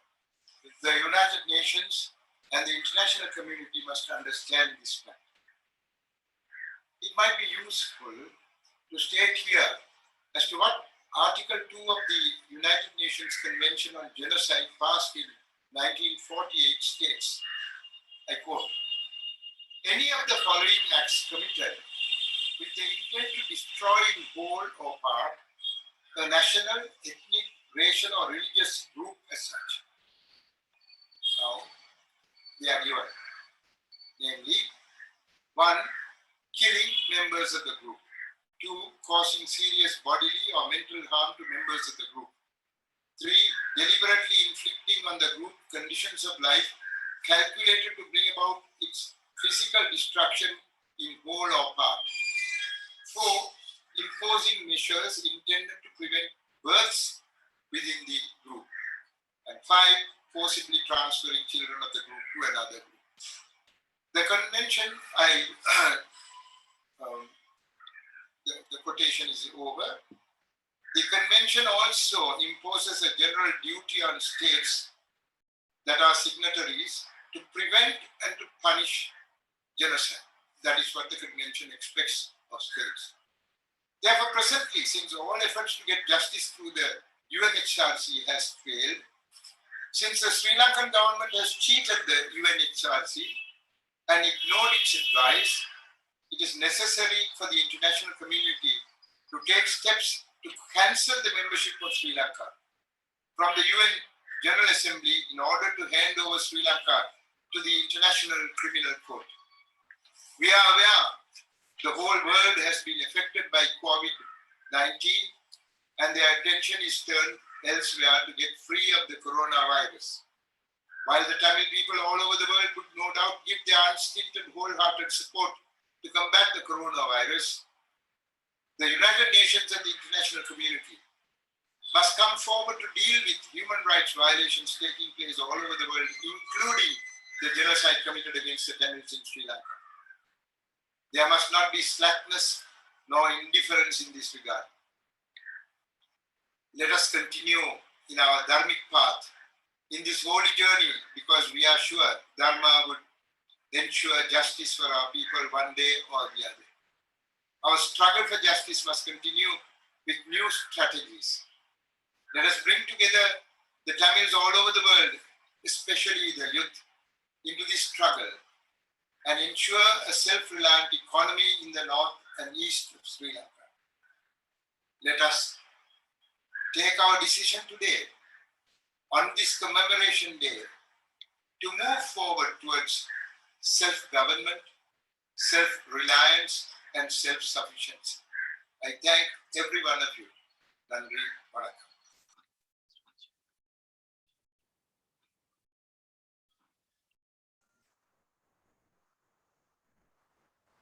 Well, it's a shame that we couldn't hear him live, but at least we heard his tape message. Next we have our last speaker from Sri Lanka, Mr. N. Kandivan, and this time live, who is an attorney at law and human rights activist.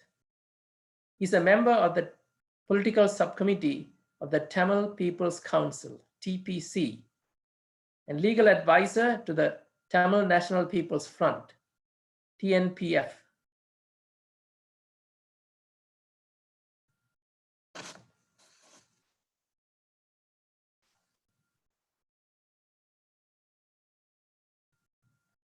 Is a Tamil National People's Front candidate for the Jaffna district in the upcoming parliamentary election 2020. Mr. Kandivan, you can start your address.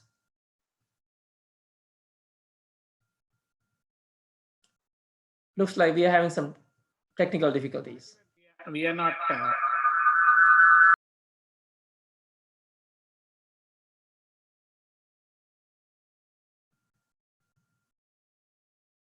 Can't even not hear you. So you're probably on mute or something like that.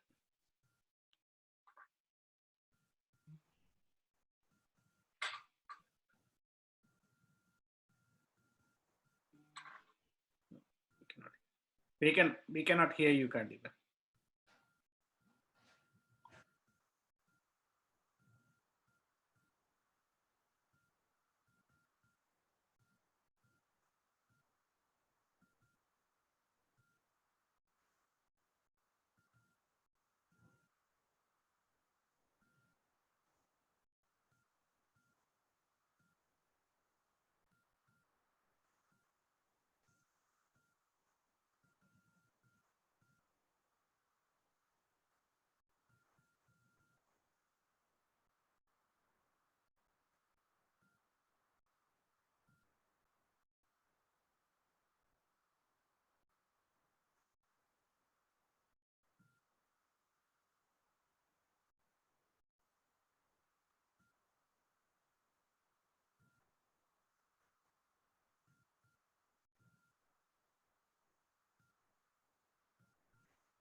We are still having technical difficulties.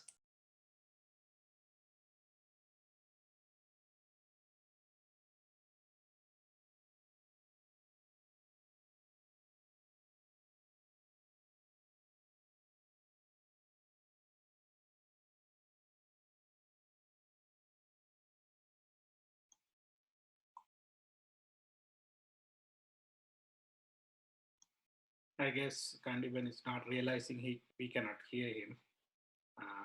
So we will move on to the next item, and then we will try to reconnect him again.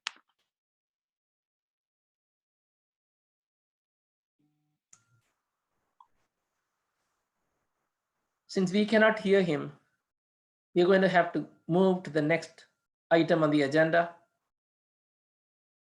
Today we commemorate the dark and tragic days in our Tamil memory. It's our hope that this memory will not be lost to our next generation. Therefore, it is very encouraging that 4 Tamil American youth have come forward to make presentations in this event. They are as follows: Amaran Mohan Kandiyar, who will give a speech; Adushan Sudarshan, who will also give a speech; Anjali Rasathurai, who will do a reading; and Praveen Puvindran, who will do a presentation of the Mulivaikal Kanji. Amaran, please go ahead. Hello, everyone. My name is Amran Kandir. I'm a junior at Alnau High School, and I'm here to share a few words about Mulivaikal Remembrance Day. So we are all on call today to remember the tens of thousands that died in the final stages of the war. Mulivaikal Remembrance Day is actually named after the village in which the final battle of the war took place. Approximately 330,000 innocent Tamil civilians were trapped on a small piece of land at the end of the war. The Sri Lankan government had already ordered all international media and UN workers to leave the area in order for the genocide to be completed with no international eyes watching. The Sri Lankan government then declared no fire safe zones and then shelled them, killing tens of thousands of innocent civilians. The United Nations estimated that over 40,000 civilians were killed in the final 5 months of the conflict. However, the true number is without a doubt much higher. The atrocities and war crimes committed by the Sri Lankan government should not be forgotten. Even after the war ended, the Sri Lankan government continued to abuse Tamil people by arresting them and torturing certain people who spoke out. The civilians in detention centers, like Manik Farm, lived in terrible conditions and faced death, torture, and rape. This is why we must come together each year and light candles of those in remembrance who died in Mulivaikal. Thank you. Nandri, Vanakkam.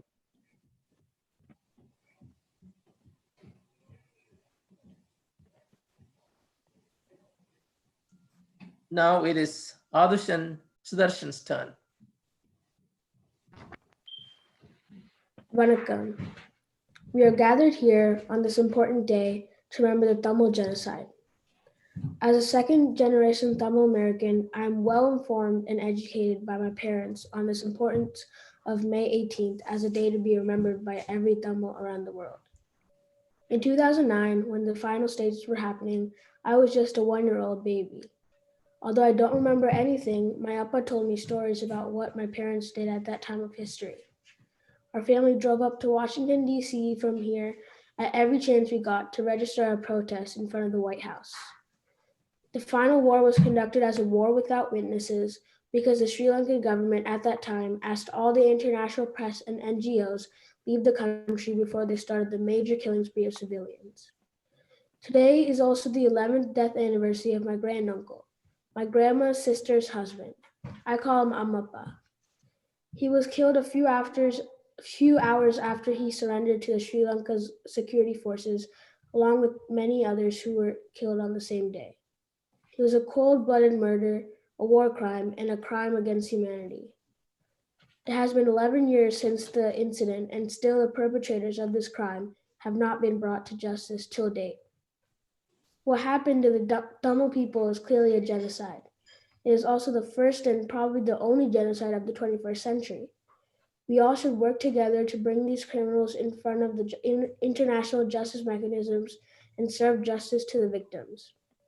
In addition, we should also make sure this level and intensity of human suffering does not happen anywhere in the world anytime in the future, not even to our enemies. I'm looking forward to the day in my lifetime in which this day, May 18th, is internationally accepted as the Tamil Genocide Day, and the perpetrators of this genocide are brought to justice. Nandri, Vanakkam. Thank you, Adushan. The next is Anjali. He will do a reading.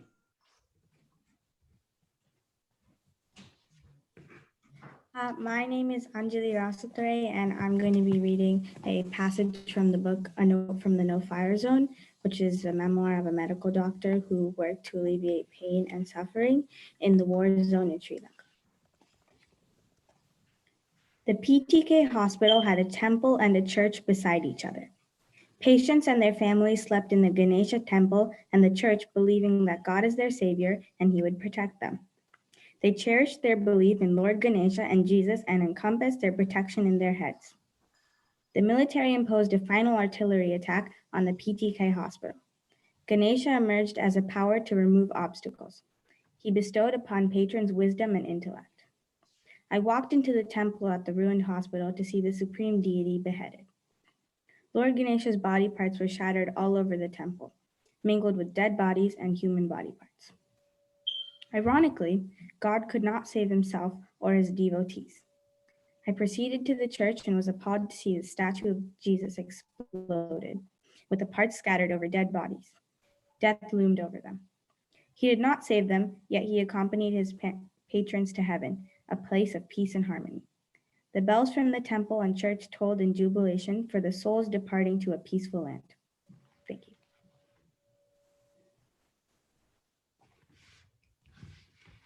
Thank you, Anjali. The next to present is Praveen. Elorukum Vanakkam.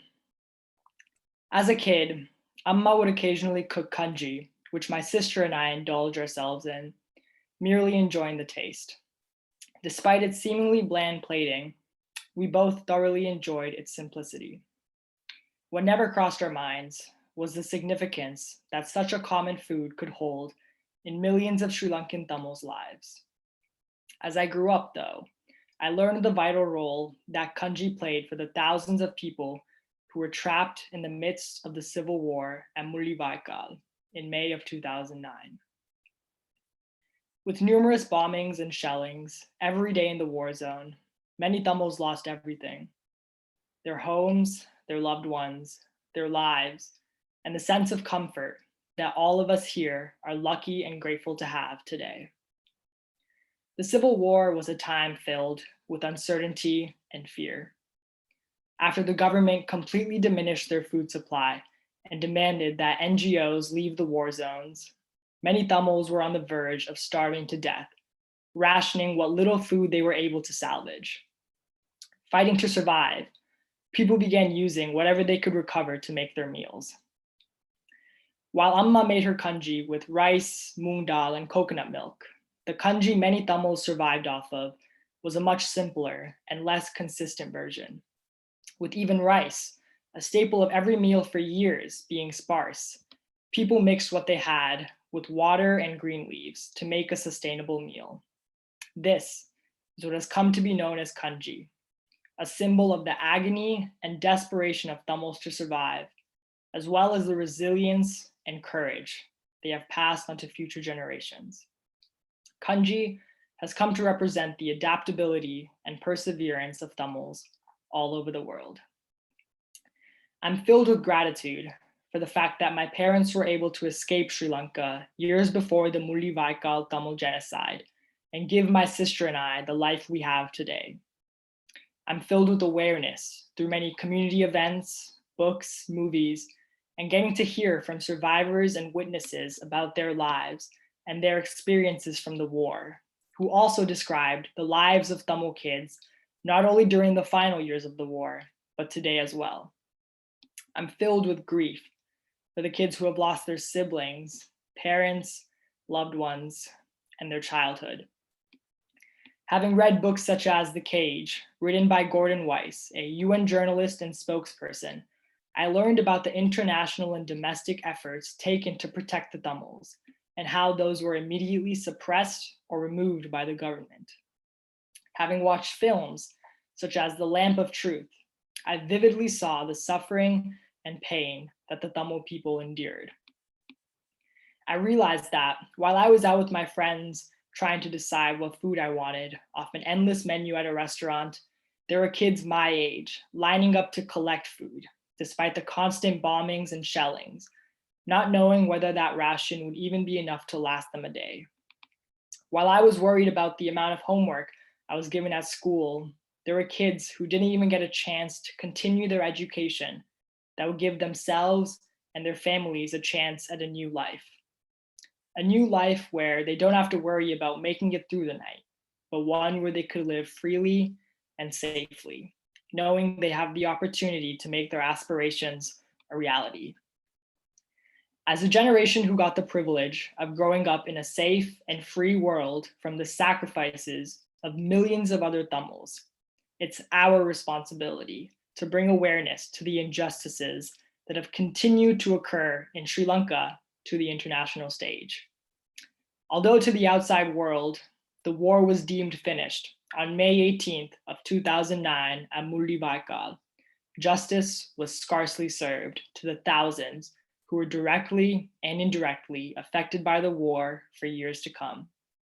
It's our responsibility to lead the movement and shine a light on the Tamil genocide and cruelties done to our people, and bring justice to the families who were separated, the parents who lost their kids, the children who lost their right to a childhood, and the advocates that risked their lives to bring liberty and peace to the Tamils in Sri Lanka.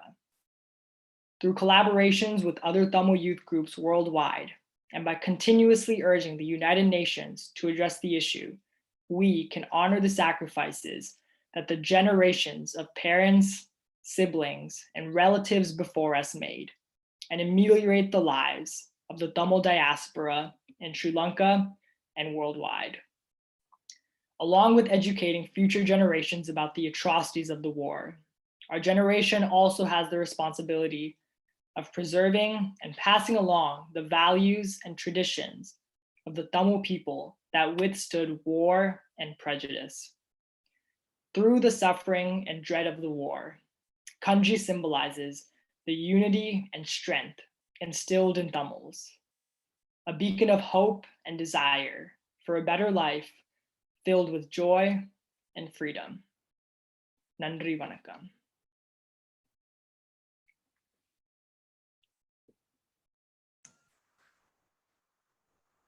Thank you, Praveen. We are still trying to connect with Kandivan. Oh, he's here. Go ahead, sir. Yes. Can you hear me? Yes, we can. Yes, we can. Go ahead. Yes, we can. Right. Thank you very much. Vanakkam. Hello to all. I would like to take this opportunity to thank Tamils from all over the world and elected officials for taking the time to participate in this event. Also, my very special appreciation to all Tamil Americans for providing this platform to take our message of peace and justice for the Tamil genocide victims in Sri Lanka. This year marks the 11th year since the Mullawaikal genocide in May 2009. A genocide that is no different from what the world saw in Rwanda and Srebrenica. Former US Ambassador Samantha Power once posed an uncomfortable question about America's repeated reluctance to confront genocide during the 20th century. Why does the United States stand so idly by in the face of mass atrocities? The answer she wrote more than a decade ago in a Pulitzer Prize-winning book, A Problem from Hell, America and the Age of Genocide, is simply put, American leaders did not act because they did not want to. Unfortunately, the history repeated again in Mullawaikal in Sri Lanka in 2009. The unitary Sri Lanka state, which is constructed on Sinhala Buddhist ideology, perpetrated structural genocide against the Tamils step by step since its independence in 1948, and this still continues in the post-Mullawaikal setting. As we commemorate the deaths of tens of thousands of lives who were massacred, we too retain their dream. The Tamils over the world commemorate not only the death of our loved ones who were killed, but the history of resistance against oppression and its sacrifice for freedom and equal rights. The armed freedom movement of the Tamils was characterized in a negative light by the international community. However, that was the only option available to Tamils after protesting for many decades in Gandhian ways. The international community adopted this disastrous policy predicated on the global war against terror Friday that was promoted by the George W. Bush administration in post-September 11 environment. Unfortunately, Tamils were victimized by this policy, resulting in the Mullivakal genocide. During the Mullivakal massacre, the Tamil children were starved to death. Tamil men were brutally killed at gunpoint. Captured Tamil men and women were brutally tortured. Many Tamil women were raped and thousands were made to disappear for the fact that they were all Tamils. It really breaks my heart as a human rights lawyer. We, the Tamils, are saddened to see that the US government, UN, and the international community remain as silent observer while the structural genocide on Tamils continues in different forms today under the new president Gotabaya Rajapaksa. We believe that the Tamil Americans and elected officials present here can turn the tide and draw inspiration from the words of Reverend Martin Luther King to give voice to the oppressed Tamils in our homeland. Martin Luther King famously said that history will have to record the greatest tragedy of this period of social transition was not the strident clamor of the bad people, but the appalling silence of the good people, which I know Senator Wiley and Deborah Ross and all of you joined here online will take to heart and will not remain silent. The Tamils as victims and survivors have been calling for an international investigation for the crimes perpetrated by the Sri Lankan government for the last 11 years.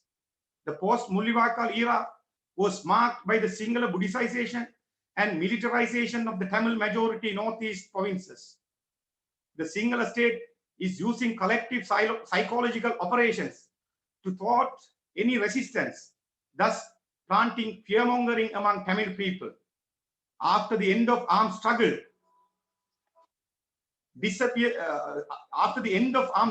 arrests, threats, disappearance, and surveillance continue to take place. Even yesterday, 2 of our district party organizers have been arrested by the Sri Lankan police. The space for freedom of speech in the northeast has been curtailed. The right to memory has been denied for the victims and survivors. Denying the right to the memory of victims is to deny the crimes committed against them. The Sri Lankan state has institutionalized denialism, refusing to acknowledge the truth.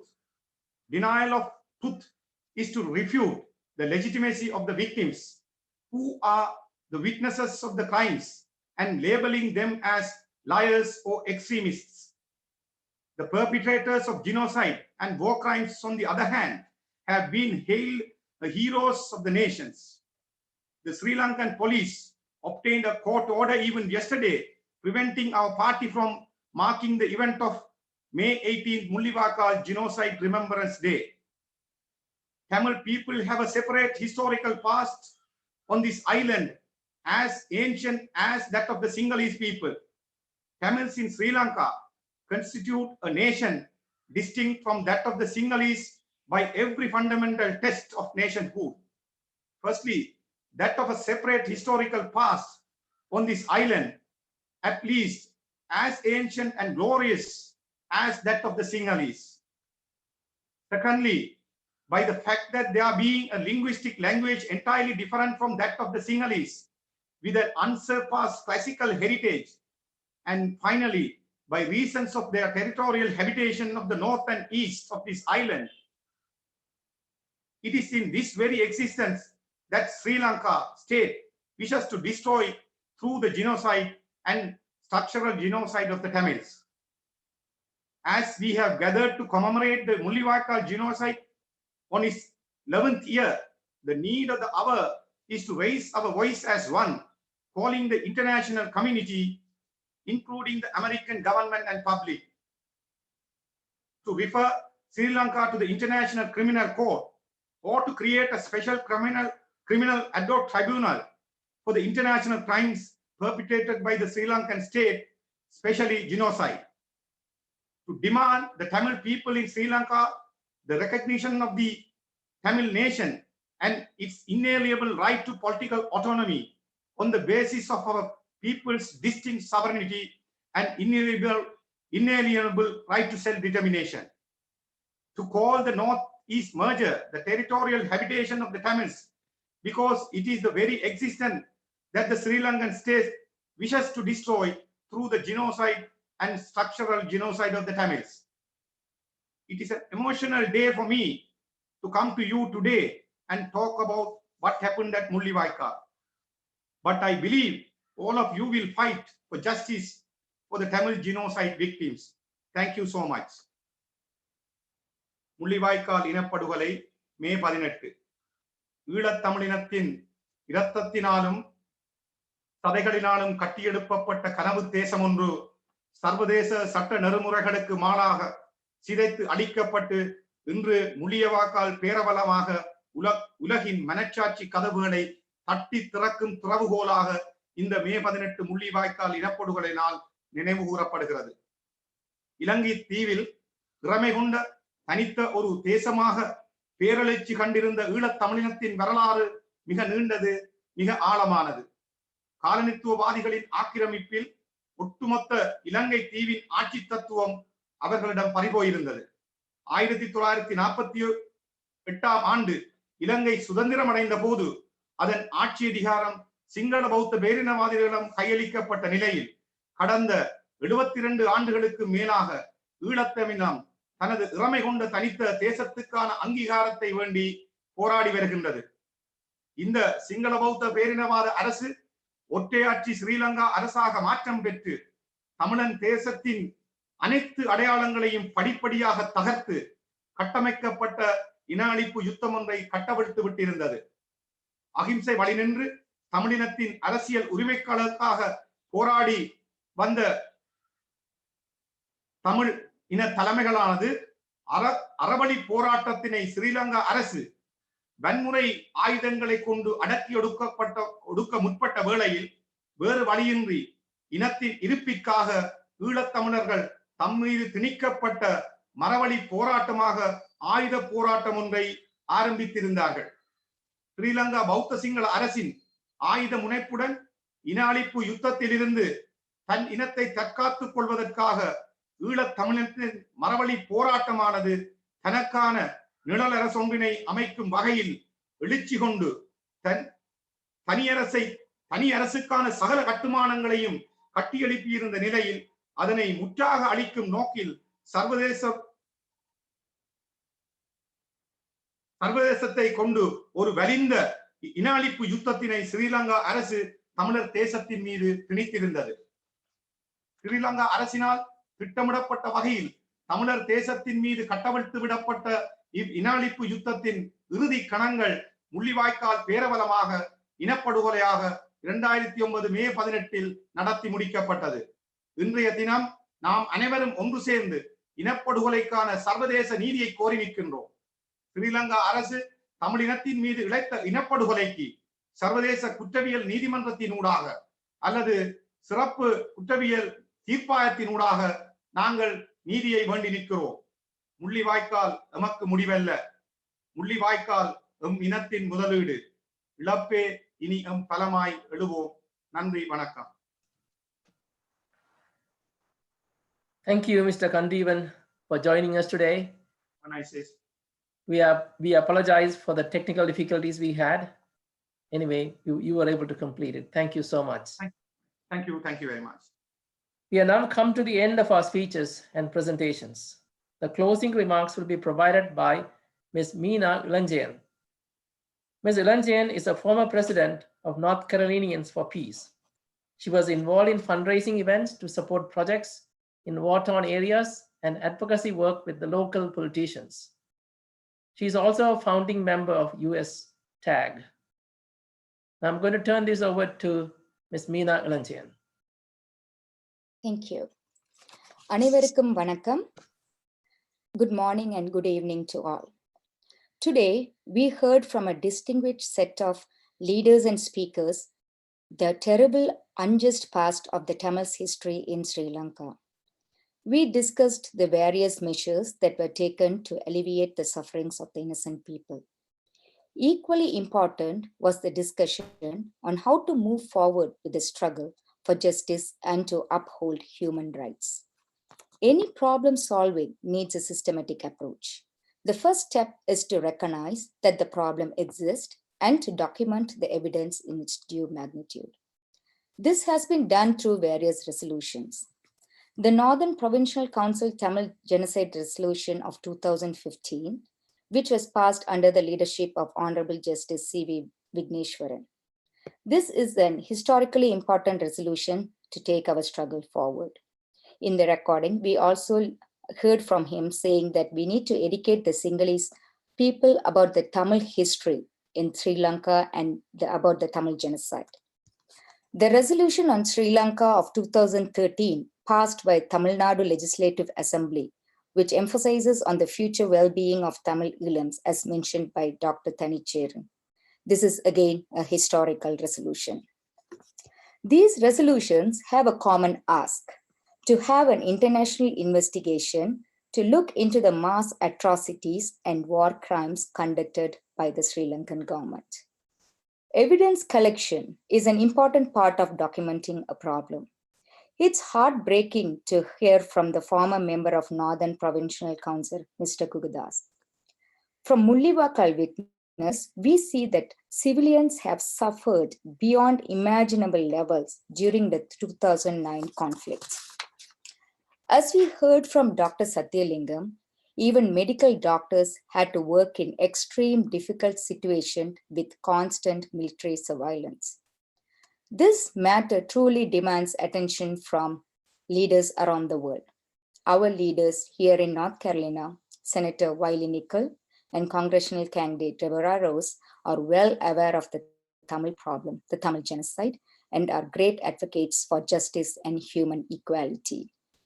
We heard from Mr. Kandiban that the international community need to raise our voice in referring Sri Lanka to the International Criminal Court or to a special criminal ad hoc tribunal. This reminds me of a Tirukkural on justice and impartiality. Tagudi ena vendru nandru pagudiyal panpat olugapperen. The meaning is, it is a preeminent virtue to act with equal regard to all, whether enemies, friends, or strangers. I hope whichever organization or committee that investigates our problem abides to this kural.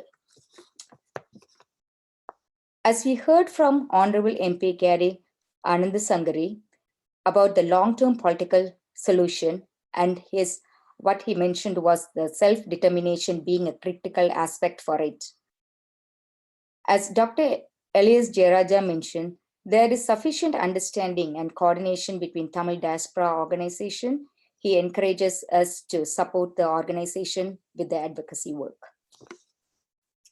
As we heard from Dr. Matt Kendall, he has worked with communities in the North and East, and now being an educator about the Tamil problem here in the United States. Tamil diaspora, and at this time, I want to mention that the Tamil diaspora and Tamil friends through different organizations have been helping charity work and even in remote areas back in Sri Lanka. Our language and culture is an inseparable part of our life. I would like to say a few words in Tamil. நம் தமிழர்கள் எந்த ஊரில் பிறந்திருந்தாலும் எந்த நாட்டில் பிறந்திருந்தாலும் நம் அனைவரையும் ஒன்றாக இணைப்பது நம் தமிழ் மொழியே. போரில் இறந்தவர்களுடன் சேர்ந்து நீதியும் சமத்துவமும் புதைக்கப்படவில்லை என்று நாம் நிரூபிக்க வேண்டும். நாம் அனைவரும் ஒன்றாக சேர்ந்து இந்த பொது இலக்கை மனதில் கொண்டு செயல்பட வேண்டும். போரில் பாதிக்கப்பட்டவர்களுக்கு நீதி கிடைக்கவும் தமிழ் மக்கள் பயமின்றி வருங்காலத்தில் சுய நிர்ணய உரிமை பெற்று வாழ்வதற்கும் நாம் அனைவரும் உழைக்க வேண்டும். On behalf of North Carolinians for Peace, NCFP, a big thank you to all our speakers for addressing us on this important issue. For speakers from our homeland, we realize it's very early in the day. For all our leaders, we appreciate you joining us in the midst of your busy schedules. A special thank you to our kids, Adushan, Anjali, Amaran, and Praveen, who spoke at this event. Thank you for all the attendees for your time. I would like to thank the volunteers for their hard work in making this event a reality. This concludes the Tamil Genocide Remembrance Day 2020 meeting. Nandri.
கேட்குது வழியா